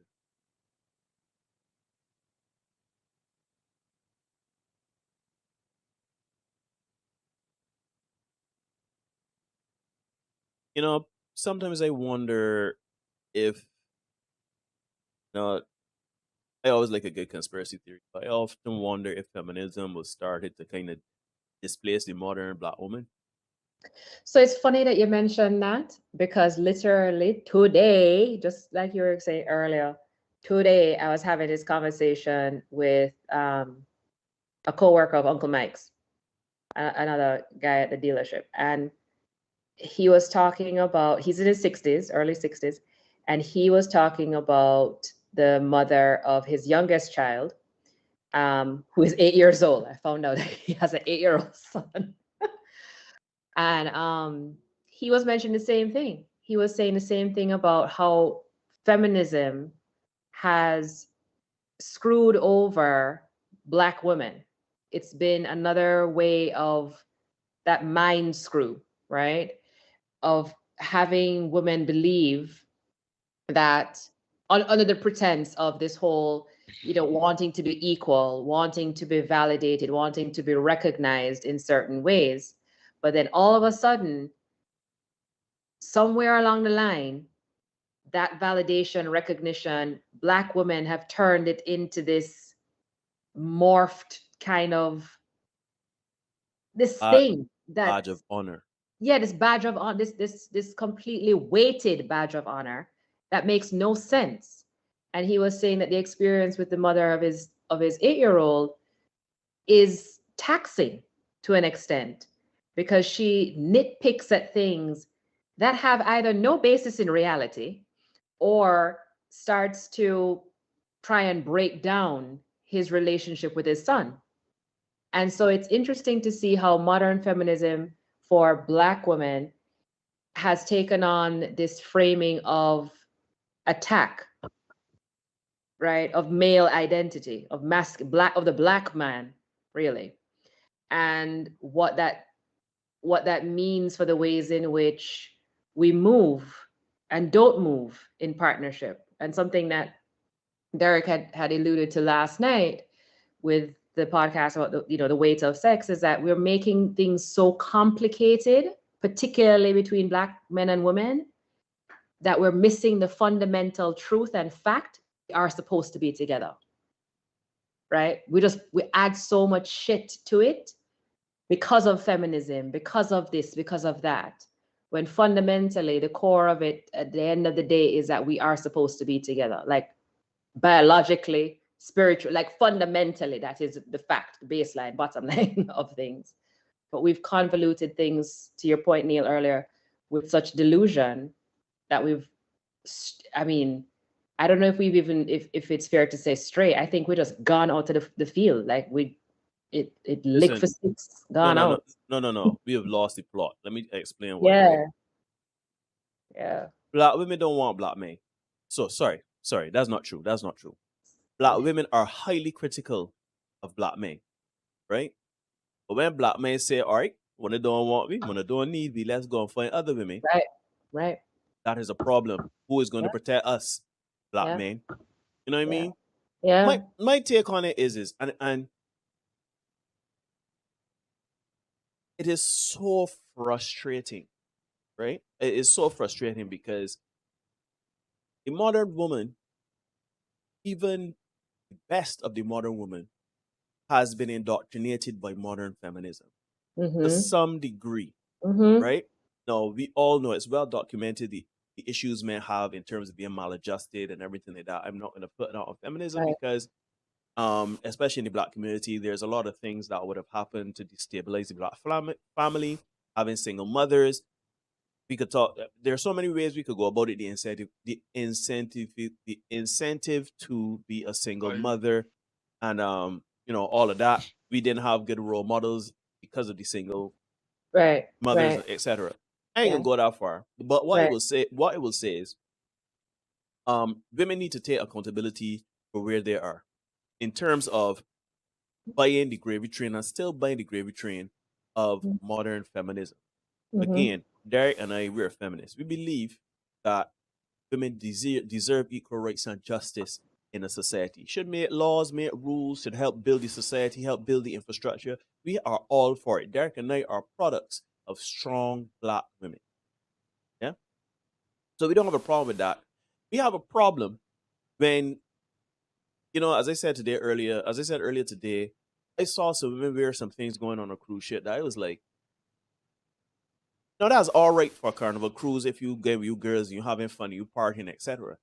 But you can be vexed now when a man ain't taking you on to be a wife. You know what I mean? You can be vexed that your outcomes are not desirable, and you want to know why. Why are you judged on your bad behavior? Yeah. It is fascinating to me, right? Like, because there you would have spoken about the article would an article you read earlier would have spoken about women being likened to children, right? To toddlers, right? And it is almost like it is so, and I use the word delusional, right? Because it's delusional for a person, right? To behave badly and expect good things. It don't make Who's sense. do that? Children. You know what I mean? You behave badly You carry yourself in a particular manner. Yeah. You throw all the rules and conventions out the door. You do not want to be traditional, but you want traditional outcomes. Right. Right. You first things first, this life don't owe you nothing. You gotta work for it. Second, you choosing to go the polar opposite of the work. You deciding to carry yourself as whatever you want to carry yourself as, and then vex that you ain't getting the results you want. Over the weekend it was Super Bowl, and Barbados was in a tizzy, and I'm sure many people were in a tizzy to see Rihanna. Right? She performed at the Super Bowl. Excellent production for her halftime show. It is revealed that she is pregnant again with A$AP Rocky's child. Second child. I just saw, literally just now, they're going to be on the cover of British Vogue, UK Vogue, March 2023. And many happy with that. A$AP Rocky hugging up Rihanna and their baby. I am happy though. You know why I'm happy? This is the first time I am rooting for a celebrity couple to make it. I am rooting for A$AP Rocky and Rihanna to go the distance and raise their children, how many ever they decide to have. Do you know why? It's not for altruistic reasons. Because that is yet another example of a celebrity selling modern feminism, but going home and doing something completely different. You understand what I'm trying to say? Like, a lot of people look at celebrities. A lot of people look at popular people on Instagram. Look on just how everything is going, right? And they're like, yeah, that's me. I look good. Shoot. I could put my ass in a bikini and cock off. I could do these things. Right? I could get a following. I could be a bad bitch all by myself. Shoot. Rihanna look good. I look better than Rihanna. Right? Whether that is delusion or not, the point remains is that you listening to these songs and you looking at other Instagram bodies and you looking at all the BBLs and you looking at all of the trappings reinforced by society telling you as a woman that you can do anything, dress anywhere, behave anyhow. And that is empowerment. That is feminism. That is woman. Hear you roar. Right? But then you get into 50, 60, having graduated from whatever courses you do in life. I know you all alone, but you're a lonesome self. You understand? And you see like Patti LaBelle at 78 talking about she got a man, in the wings, right? She got a special somebody. She had a husband. The relationship was great. Now she got somebody else. She transitioned into another part of her life, right? And a lot of women don't hold on to that and say, see, Patti LaBelle is 78 and I got that. Shoot. But you are not Patti LaBelle.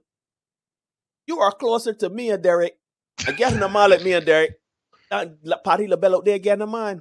Don't worry, Patti LaBelle closer to me and you too. Don't worry. I understand, Derek, but let us talk the things now. At the end of the day, at 78, she has to rely on the things that attract women to men. She has to rely on money, fame, and status. You think a man? You think a man is 100% with her because she is a woman? No. Or that she's Patti LaBelle? She's Patti LaBelle. She's Patti LaBelle. And she's Patti Braffett. Patti Braffett from down in Cable's Lane. Right there from down in Bibby's Lane. The boy will know who she is. I would like, I just want, this tell men to stop being delusional, right? They say men need to wake up, grow up, be a man, right? They tell us that we need to start having unrealistic expectations in the women that we want, which is, we've debunked that ad nauseum. No, we do not want porn stars. No, we don't want servants. No, we don't want yes women. No, we don't want to be baited on hand and foot and turn a woman. No, that's not what we want. We just want a woman to be our peace from the world. Come home, let it be our refuge. However that man would like it, we just want that, right? We will empower you as men. We will big you up as men. We will love you as men. But we will love you as men. Not how you want to be loved. Not what you expect to be loved. We will love you how you want us to love, how we see fit to love you, right? If you decide to get with us, that is the thing. You are with us to love you as men, as we. Not love you as how you want to be loved. If you're looking for a person to love you how you would love yourself, find a woman or marry yourself. That's why a lot of them gain the children, right? Especially Rashad Carey. Oh, Lord. Child late in life, 51, and she got newborn essentially. I saw a newborn. we have covered this in this space, right? Where there are women. And I saw one, I forgot to send you there, but there's a woman, women are raising son husbands, right? You got little man, toddlers, got all Jordans, ears pierced, hair plaited, big chain. You get them tattoos. This man is 2 years, though. This man is a year and a half. So now the child is going to grow up now viewing that they must have a chain.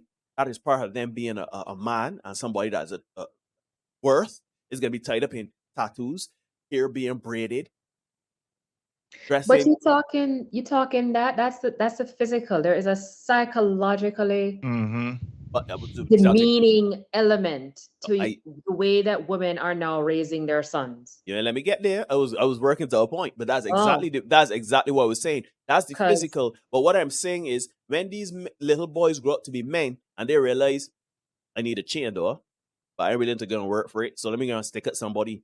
I want the latest Jordans. I am willing to go and work for it. Let me go and stick at somebody. Or let me put myself in debt for a pair of Jordans instead of investing my money. You understand what I mean? Let me go in the streets and see what the streets got for me so I could get my next tattoo. Like, at the end of the day, right? You either want men or you want what you want as a woman. If you want somebody, you know, they start with 100 pounds of clay. If you want to mold your man by having a child, a boy, and raising that man how you want, the man ain't Oedipus. The man ain't gonna come back and sleep with you when he grow up. Won't he? We've covered that in this space.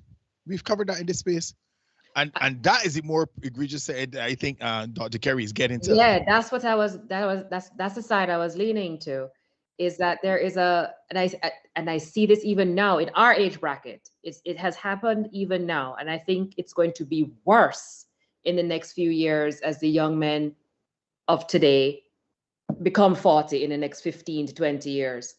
That there's also a level of trapping that some of these mothers are doing, and they're not doing it intentionally. No. Certainly not. But it is another side of how we are as women to create opportunities for men to come back, for men to lean into and rely on the feminine that we have been providing, right? And it stunts how these young boys will now look at women and expect certain things of their women, whoever they date or end up marrying, based on the levels of service or standards of provision that the mother has done. Mm-hmm. And it is going to cause a greater deal of either people not getting married or higher rates of divorce within the 5-year term than we've ever seen. Because a lot of what is happening now, a lot of the mothers who are, and I know it's a very touchy subject, Derek and I were mentioning it last night too, it's a very sensitive topic, but it is a reality that needs to be discussed because we are creating a dysfunctional society for the next 10 to something other years. When you really look at what is going on with single mother households. And these are not single mother households on purpose. The men, the fathers actually want to be there. But because of what I said earlier and the ways that Black women predominantly have now used feminism to cause attack and to assault masculine identities, these men say, you know what, I can't bother with the cussing and the arguing and you nitpicking. Too big for me. Yeah, right, too big for me. Let me just leave you alone since you can do it all by yourself. Right? So it's not that way. There are so many lies being told about the Black family. And I mean, you can go down the rabbit hole on it, but I really do want trust me, we do go down the rabbit hole. Yeah, I really do want to make the point to pay attention to how our young boys of now are potentially being harmed. And again, I say it with deep sincerity and respect for our single mothers, but it is a point to pay attention to because there is certain levels of harm being done that we cannot undo. We cannot. And then we wonder why when they grow up, they can't function like men.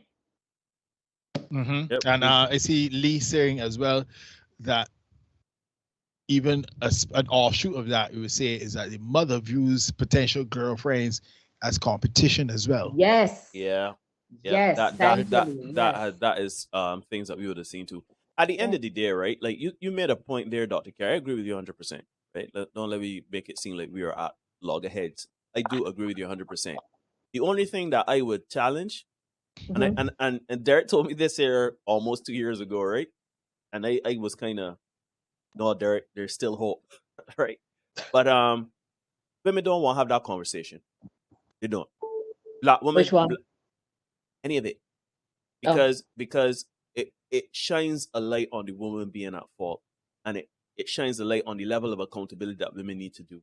Mm-hmm. Because I could, you know, there and I we often joke that we see the Matrix, we see the Green Code, we read it over, right? But I can literally hear the excuses now. Oh, I'm a single mother, or you don't know what it's like to be a single Yeah. mother. Yeah. You don't know what it's like to have 2-3 jobs and work Yeah. hard and this and that.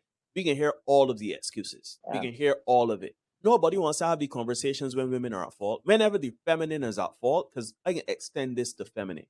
When the feminine has to take accountability or should take accountability, they don't. It is Yeah. always the men that have to take accountability, right? Yeah. It's always men. And I found it interesting. I was just driving work today. I usually do thought experiments whenever, you know, I'm in moments where I'm driving or whatever. I find it interesting that I understand why society is hypercritical of men. Right? I understand. That is because men, as we've said before, built the world. It is a patriarchy. It is most men, the majority of men are wealthy, the majority of men are empowered, this, that, the next, and the third. Therefore, those at the top, those that are leaders, by the thinking of people, they should be critiqued and criticized in Mhm. society. So basically, if the men built society, they should be criticized for what Right. they built and for what they are in the society, right? Right. But the joke Right. remains is that here's the contradiction, because women want to be equal to men. Feminism, right? Women have been empowered to be equal to men, right? Shoot, women want to be toxic men so bad, but yet don't want the criticism of. They have ascended. They are becoming more and more equal in this society. Shoot, and they talk about it all the time. Barbados is a gynocracy. Every high office in Barbados, there is a woman. Shoot, somebody proudly posted on some social media all of the positions, the high-ranking positions in Barbados that women hold, and said men are in crisis. So fair enough then. So what y'all don't want criticism to? If you are part of the system now, if you are now having more and more equal say in the society, in societal issues, in family issues, etc., what you don't want criticism, what you don't want to be held accountable. Yeah. You Because understand? yeah, I understand you completely and I respect that point. But you see, that's the part. We talk about delusion. I think that there's also selective feminism, right? No. Derek, tell her the truth. Tell her the real phrase. Conditional femininity. Conditional feminism. Conditional femininity. We've covered it. That you want certain things, but then not what those certain things come with. Because everything comes with a consequence and responsibility. You want to walk in men's shoes. You want to walk in men's shoes, but don't want men blisters. But don't want to Don't want to deal. You don't with want men blisters. Comes with. Yeah. I'll say this because we're having a very interesting discussion, and Barbados is unique in that we have a lot of influence from North American culture. We have a lot of influence from culture from the British, from the UK. Right. And then we still have our own Caribbean thing going on. Yeah. But what is unique to all of us in Caribbean and stuff, and that is that we are Black people, right? And Black people, we tend to operate the same way across the board, whether we here, US, UK, wherever. And back in 1965, they had something called the Moynihan Report, right, in the US. Yeah. And they looked at the inequality in housing, employment, education, healthcare. They're reading here now, right, from the Washington Post. And the high rates of non-marital births and children raised in households headed by single women and social welfare policies, etc. Yeah. What the people who were the guy putting together this report discovered, when they offered the welfare situation, hey, you can get welfare if you don't go on man in the house. People expected, the government expected that, hey, people said, we can keep the family together. We said, nah, boy.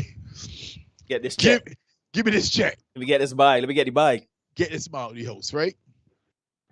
And there's a movie with James Earl Jones and Diane Carroll. The name slips, I think it's Claudette. Claudette, I think is the name of it. You know me, I can Google that. Right? And James Earl Jones's character was the man, the boyfriend. She was home with her children and stuff like that.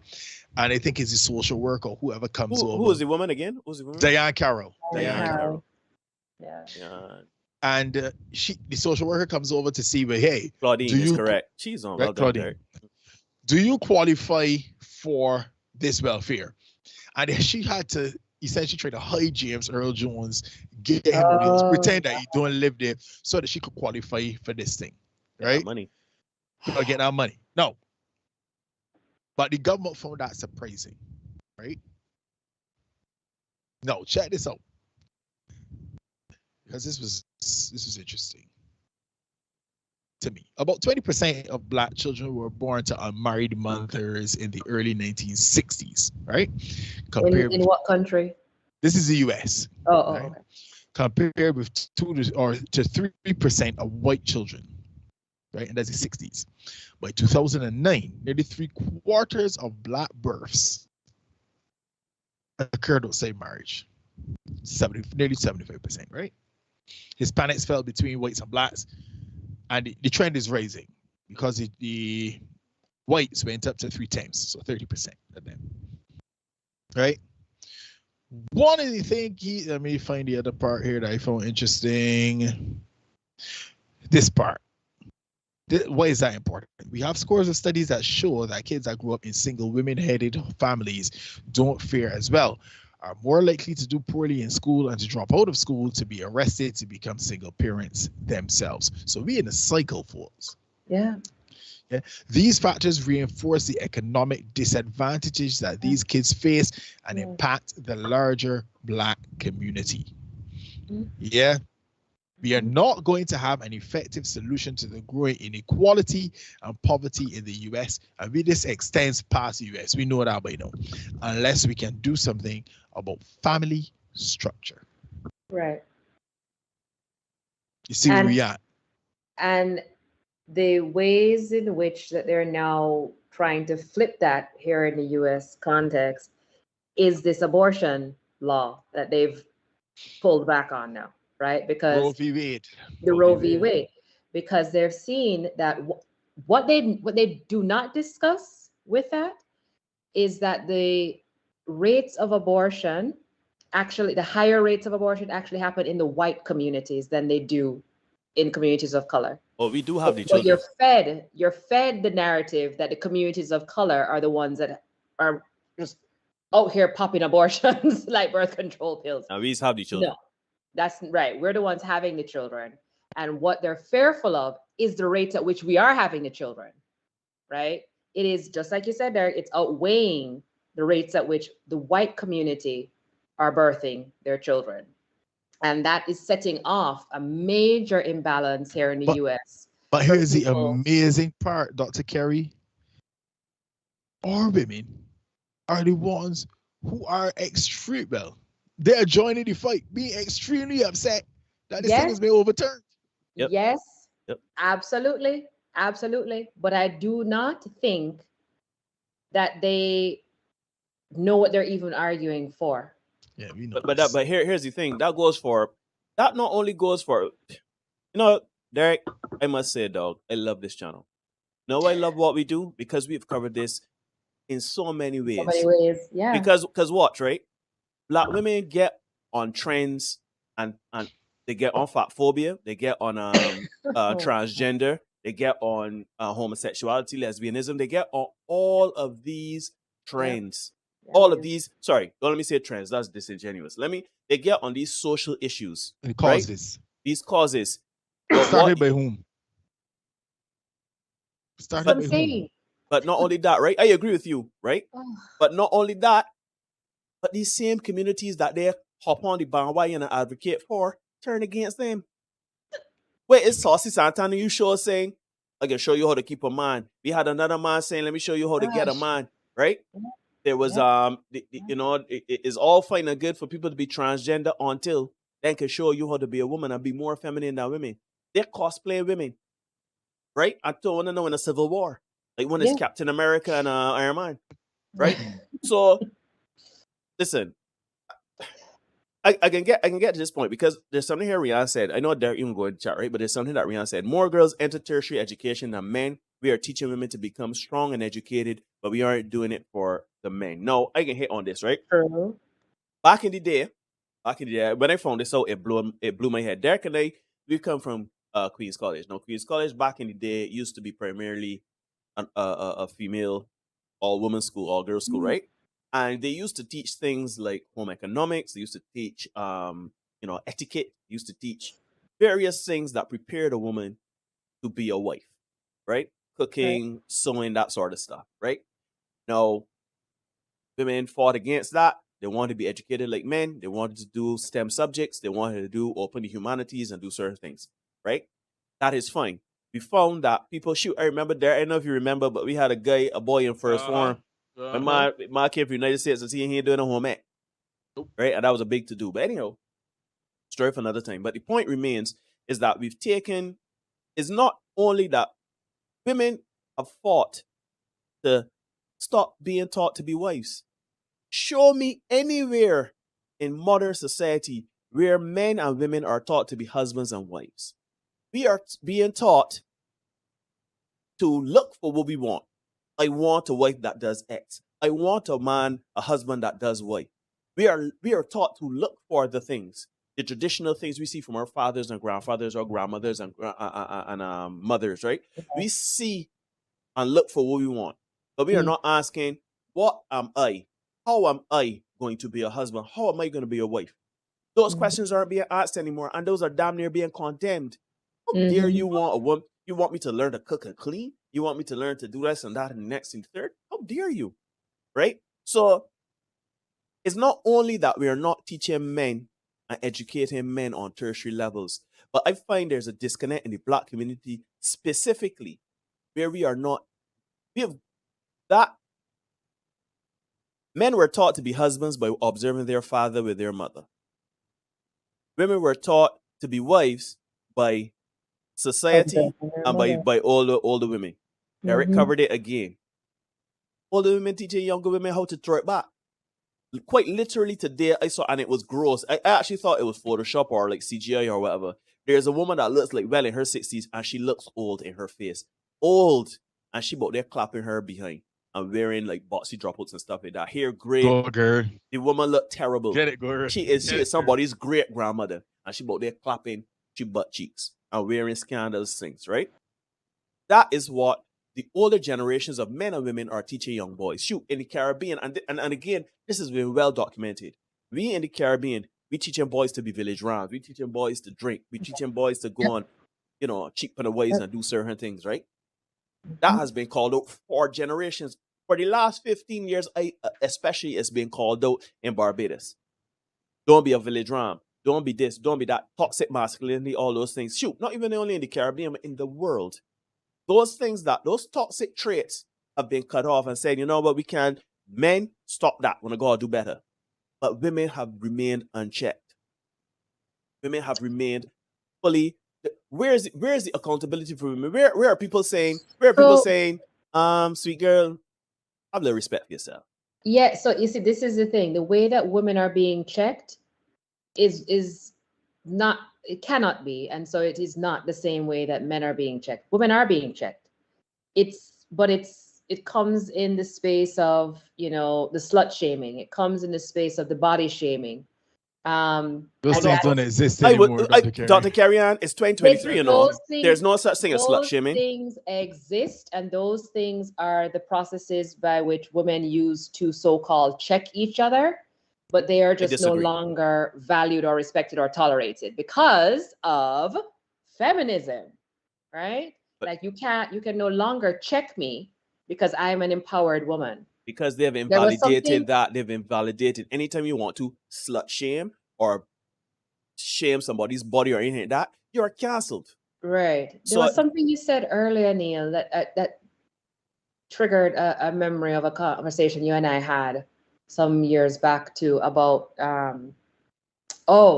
about how when we looked at the imbalances between men and women, and the whole boss up woman, the whole woman bossing up type of thing, whatever, led to, you know, this kind of conversation that we're having now, where you have women doing their own kind of thing and so-called not needing any man.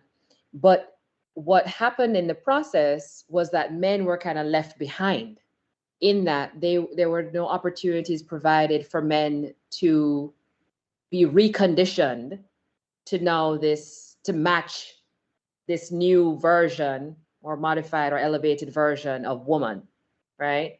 So this is why this is part of this whole imbalance that we're seeing. I remember you and I were having a conversation about that some time back.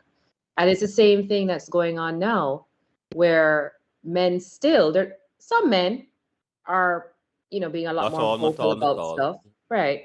But the vast majority, and this is something I ask you guys like every week, and I'm like, explain this to me, because I don't understand. If you guys say this, but then you're going after that, what does like, right? Because there hasn't been any opportunity for men to actually, as a collective, there was no movement for men to kind of be like, all right, this is what women are now saying that they want and desire and so-called need and should be valued and you know, given. Here's how you now need to shore up in order to provide. But here's the thing, Dr. Carey. We have been shamed. Right, yeah. We have been shamed.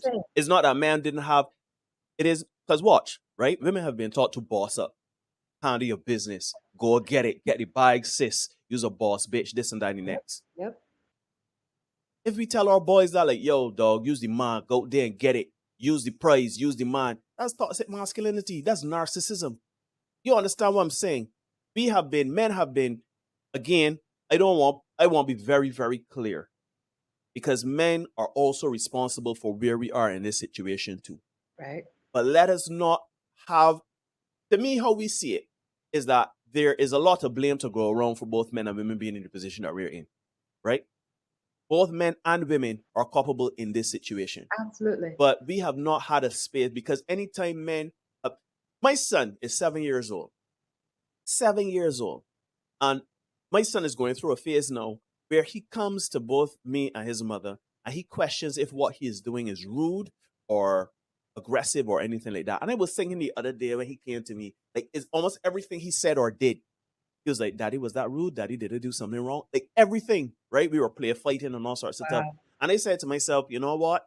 I got to monitor this, because while there are some things that within the social graces and etiquette of interacting with people, there is rude behavior, I still have to find a way that my son can express himself as a male. You understand what I'm saying? I still have to be cognizant of that, because I don't want to say, no, that is rude, no, suppress that. And I have to have like his mother and we were having a conversation there, and we were kind of addressing that, because at the end of the day, while I want my son to understand that, you know, you can't say and do and treat people however you want, and you can't just walk about airy and mouth like that, I still have to find and make room for him to express himself, not only as an individual, but as a man. Now, I'm not saying that him expressing himself as a male is rooted in rudeness and reprehensible behavior, but we are in a society where if a man exerts his masculinity, not in a toxic manner, but just exerts himself in a masculine way, that is seen as a negative trait. For example, right? There is a very stoic person. There is a person that he doesn't abide by any foolishness, right? If somebody brings some sort of discussion or argument to him, he would say, very well, I'll keep it trucking, keep it moving, right? Without any desire to give any explanation or context. Some people will see that as him being a narcissist, being aloof. Shoot, I get called aloof. I get called a narcissist by people simply because I don't walk about with a huge grin on my face and I don't engage any of everybody, right? When I apparently got a resting bastard face, right? When you walk around in a certain context, like my friends could ball me up, Derek could tell you, a lot of people walk around saying, well, not a lot, don't make it seem like populace like this or whatever, but full of Barbados. Right? Nah. But there are some people that walk around saying, you Neil unmannerly. I've heard that. I feel that I am God's gift to women. I am aloof. I am unmannerly. And it boggled my mind for years because I'm like, I am far from that. It's just that when I go out in public, if I don't know you, I'm not comfortable. If I'm in a space where I'm uncomfortable, I am usually reserved. I'm an introvert. So I usually kind of keep to myself until I feel like, you know what, okay, this is a cool place to kind of let go a little bit. But you get called all sorts of things. And that's just me standing up. So you see, so that's why I say, like, I understand, right? We understand that there are difficulties in being a woman, particularly a woman of color. But you still have to understand the challenges we may face in 2023. And this is not some pity. This is not some pity party or some looking for sympathy or anything like that. It is simply for you to understand that what is usually when a man expresses himself is not necessarily seen as toxic. When a man going out with the boys to drink, then toxic masculinity.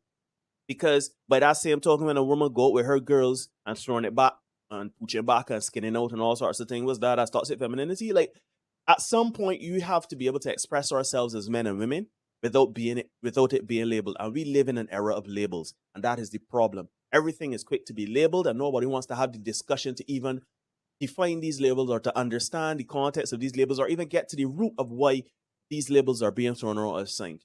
And it's all rooted in trying to shame the other party. It's all rooted in trying to say, you know what, toxic masculine. Oh, look at Neil and Derek, they're toxic. Oh, look at Dr. Carey. She always on them shows. She's a pick-me.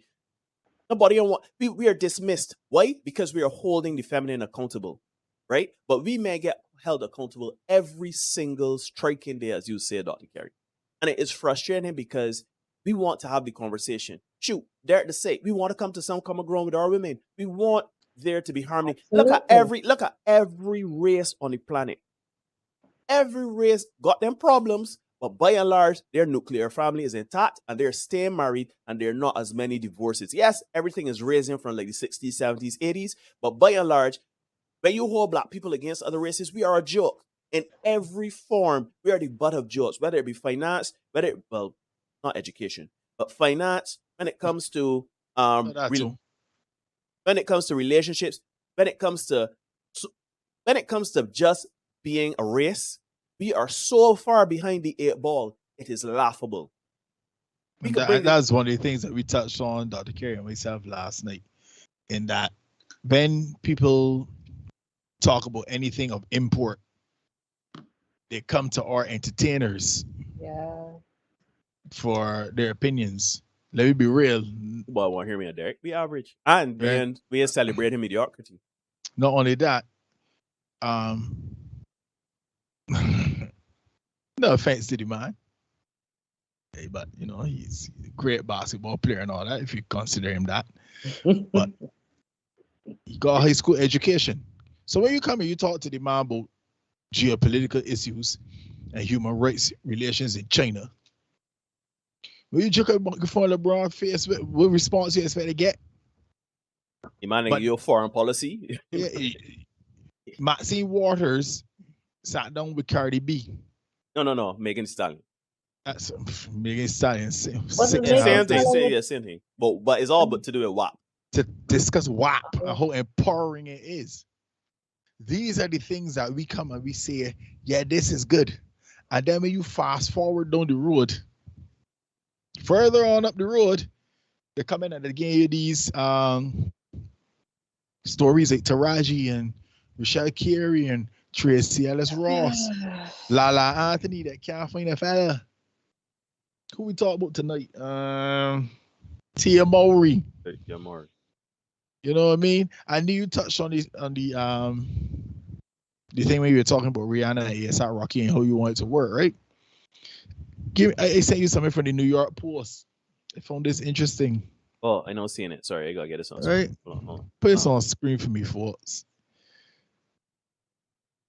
Because Beyonce is like the queen of this, right? She tells people, if you like it, put a ring on it. All my single ladies, put your hands up. And she can hold up billionaire husband. Brother man, I can carry no. That she's had for years. Hold on. Before he married her. He put some horns in she. And she's still there. She said you're replaceable. To the left. Everything you own and your butt staying left. What's that song about? Yeah, getting rid of your man. However, The billionaire husband. She's ring standing horns by and her. she Still there, right? She's still there. Look at the woman there, Skeeter Davis. She's yeah. She's standing by Stand by your man. That's fast. Yep. Beyonce fans raising money for tour tickets. You gotta read it because I get it on screen fast enough. That is no problem. Safer than you selling my kidney. And there's an article that came out. Today's 16th, so 2 weeks ago. The Beehive is looking for some money, honey. Beyonce's highly anticipated Renaissance World Tour was announced earlier this week, and fans have been buzzing about getting their hands on their sought-after tickets. The megastar 41 is setting out on her first stadium stretch in 5 years since her On the Run 2 tour with husband Jay-Z to promote her chart-topping 2022 album Renaissance. She hit parts of Europe and the UK first before beginning the US leg at Philadelphia's Lincoln Financial Field on July 12th. Ticketmaster released a statement this week claiming that in some cities, pre-sale registration for Renaissance tour tickets has exceeded the number of available tickets by more than 800%. So if 100 people want it, if we got 100 tickets, more than 800 people want tickets. So if people gonna fight bad, that's all kind of thing. More like 80,000. 80, Yeah? 80,000. You know, it's yeah, I got you covered. Thanks, man. Eager fans are already anticipating the jaw-dropping price to see Queen Bee live, with some taking extreme measures to obtain quick cash. Listen to this. One man named Jamal Anderson has already raised $265 of his $300 goal on GoFundMe. This is the only life experience. Sorry. We go again.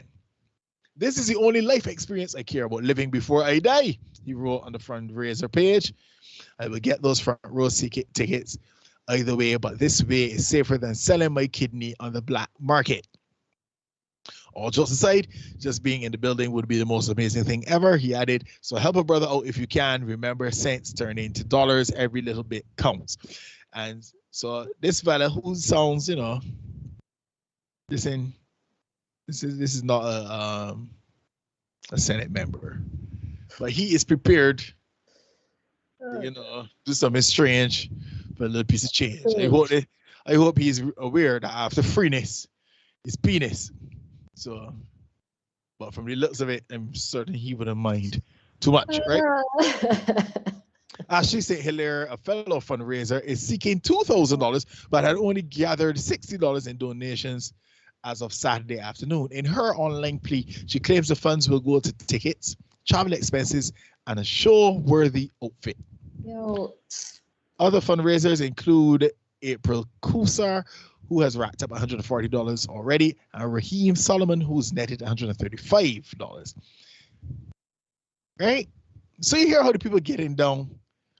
And then they had the Super Bowl tickets a couple weeks ago. Oh, yeah, weeks, yeah. Amber Rose was ready, to do something strange for a little piece of change where that was concerned as well. She was offering up $100,000 or something. What she was offering? She was ready to eat some ass to get some tickets for the Super Bowl. And because I am who I am, right, I'm sending you guys this one as well. Amber Rose was saying she was willing to eat some ass to get the I can't. Super Bowl tickets. And now we have this post from this lovely lady who says, whose eggplant I gotta suck for them Renaissance tickets? I want row 38, serious inquiries only. There it is. Yeah, look at it. Look. The thing about it is, right? You know what I find particularly interesting, Derek? When you hear people like Jordan Peterson, and you hear men like the late great Kevin Samuels, when you hear I would even throw in Derek Jackson there. When you hear these people that speak out on certain issues, they're called grifters, they're called frauds, they're called all types of things, right? However, Beyonce got people out here quite literally ready to trick. Get in to see, literally do things to get in their concert.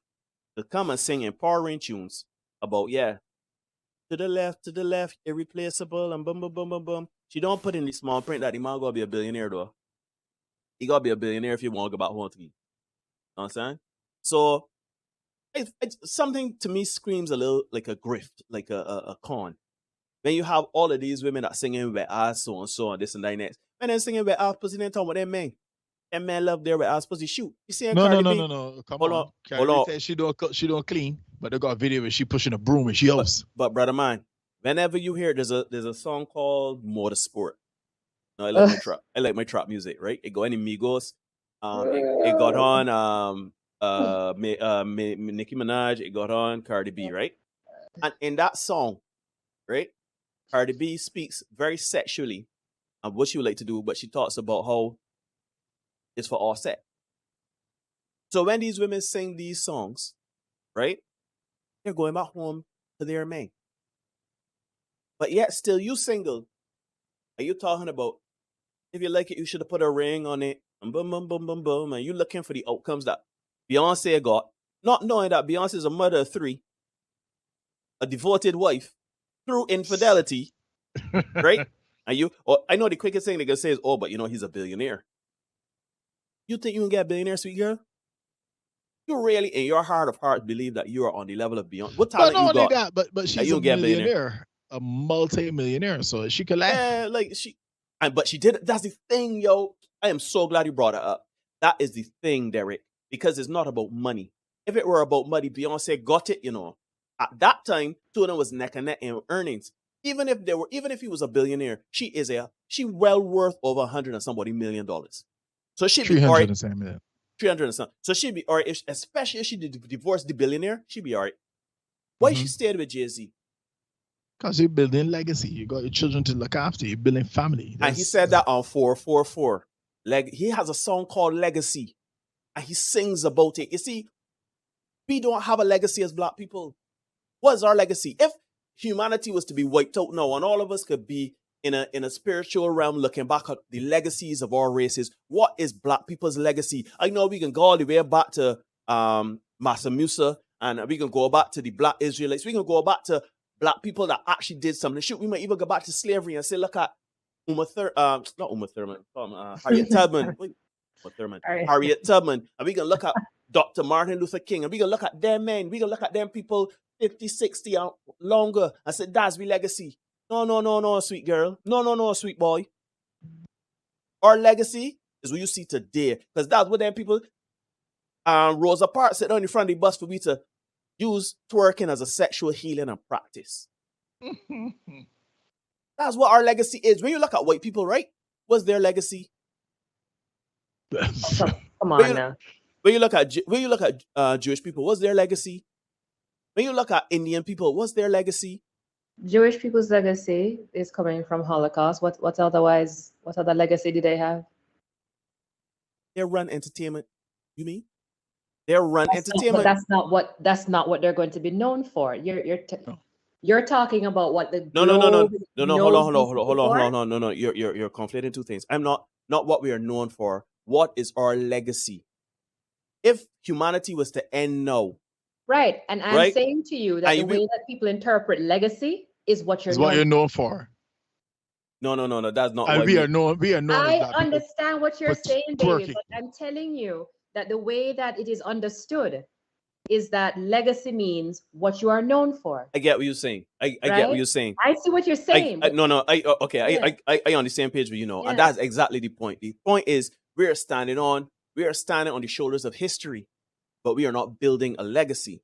We're holding on to the legacy of those that came before. Great pioneers in the Black community, you know, inventors. We have absolutely abolitionists. We have so many great leaders.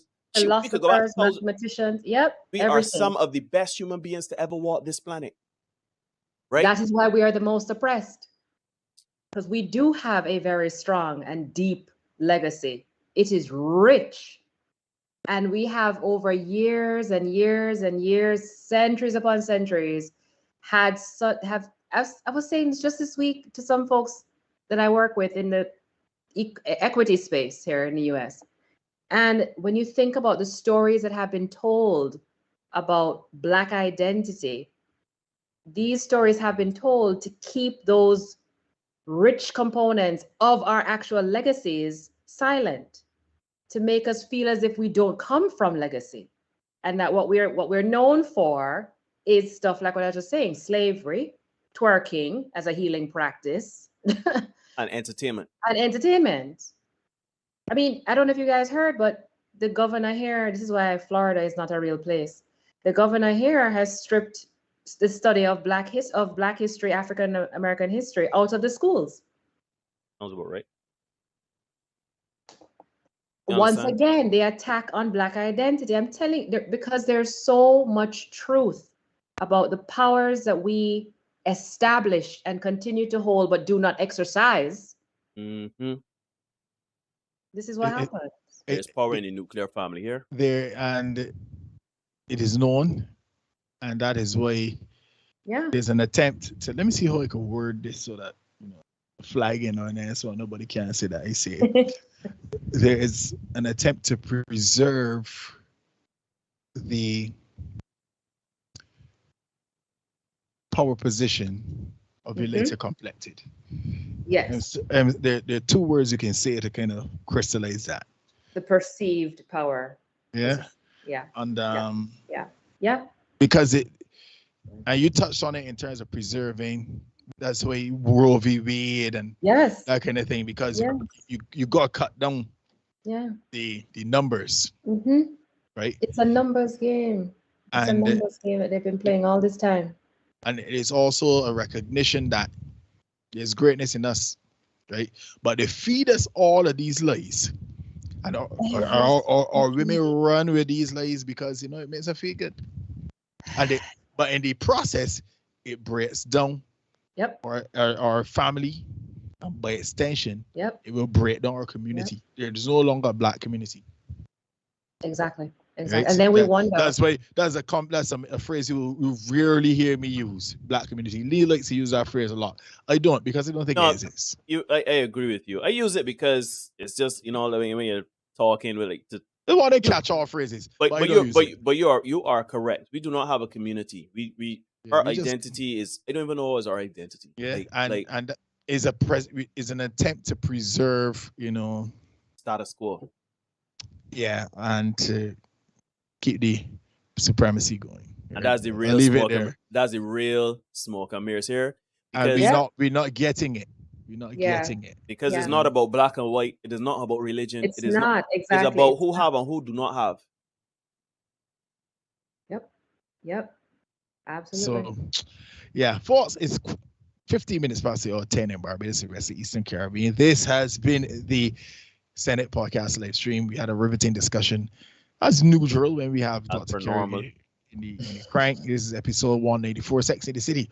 What is the reality that modern feminism wants women to ignore? Well, if you buy into the modern feminism thing, you end up lonely, depressed. It's like our life's problems too much to bear. Call this Samaritans 4299999. For those of you who can remember that ad. But there are a lot of things that kind of tie in, right? Yeah. If you do these lies, break down, you end up all alone by your lonesome self at 50, 60, trying to do things differently, right? We're trying to tell you, you gotta shove some of that one side and see how school really keep it. Right? Again, once again, I present a lot of reality. So you can ignore reality all you want, but you cannot ignore the consequences of ignoring reality. Yeah. Neil and I, Dr. Kerry, we do not make up the rules. We just make sure you know what they are. Maybe the best version of you for you. We can see you guys again soon. Please remember, give us a vote for Podcast of the Year. Also give G-Syndicate a vote for R&B Artist of the Year and R&B Song of the Year.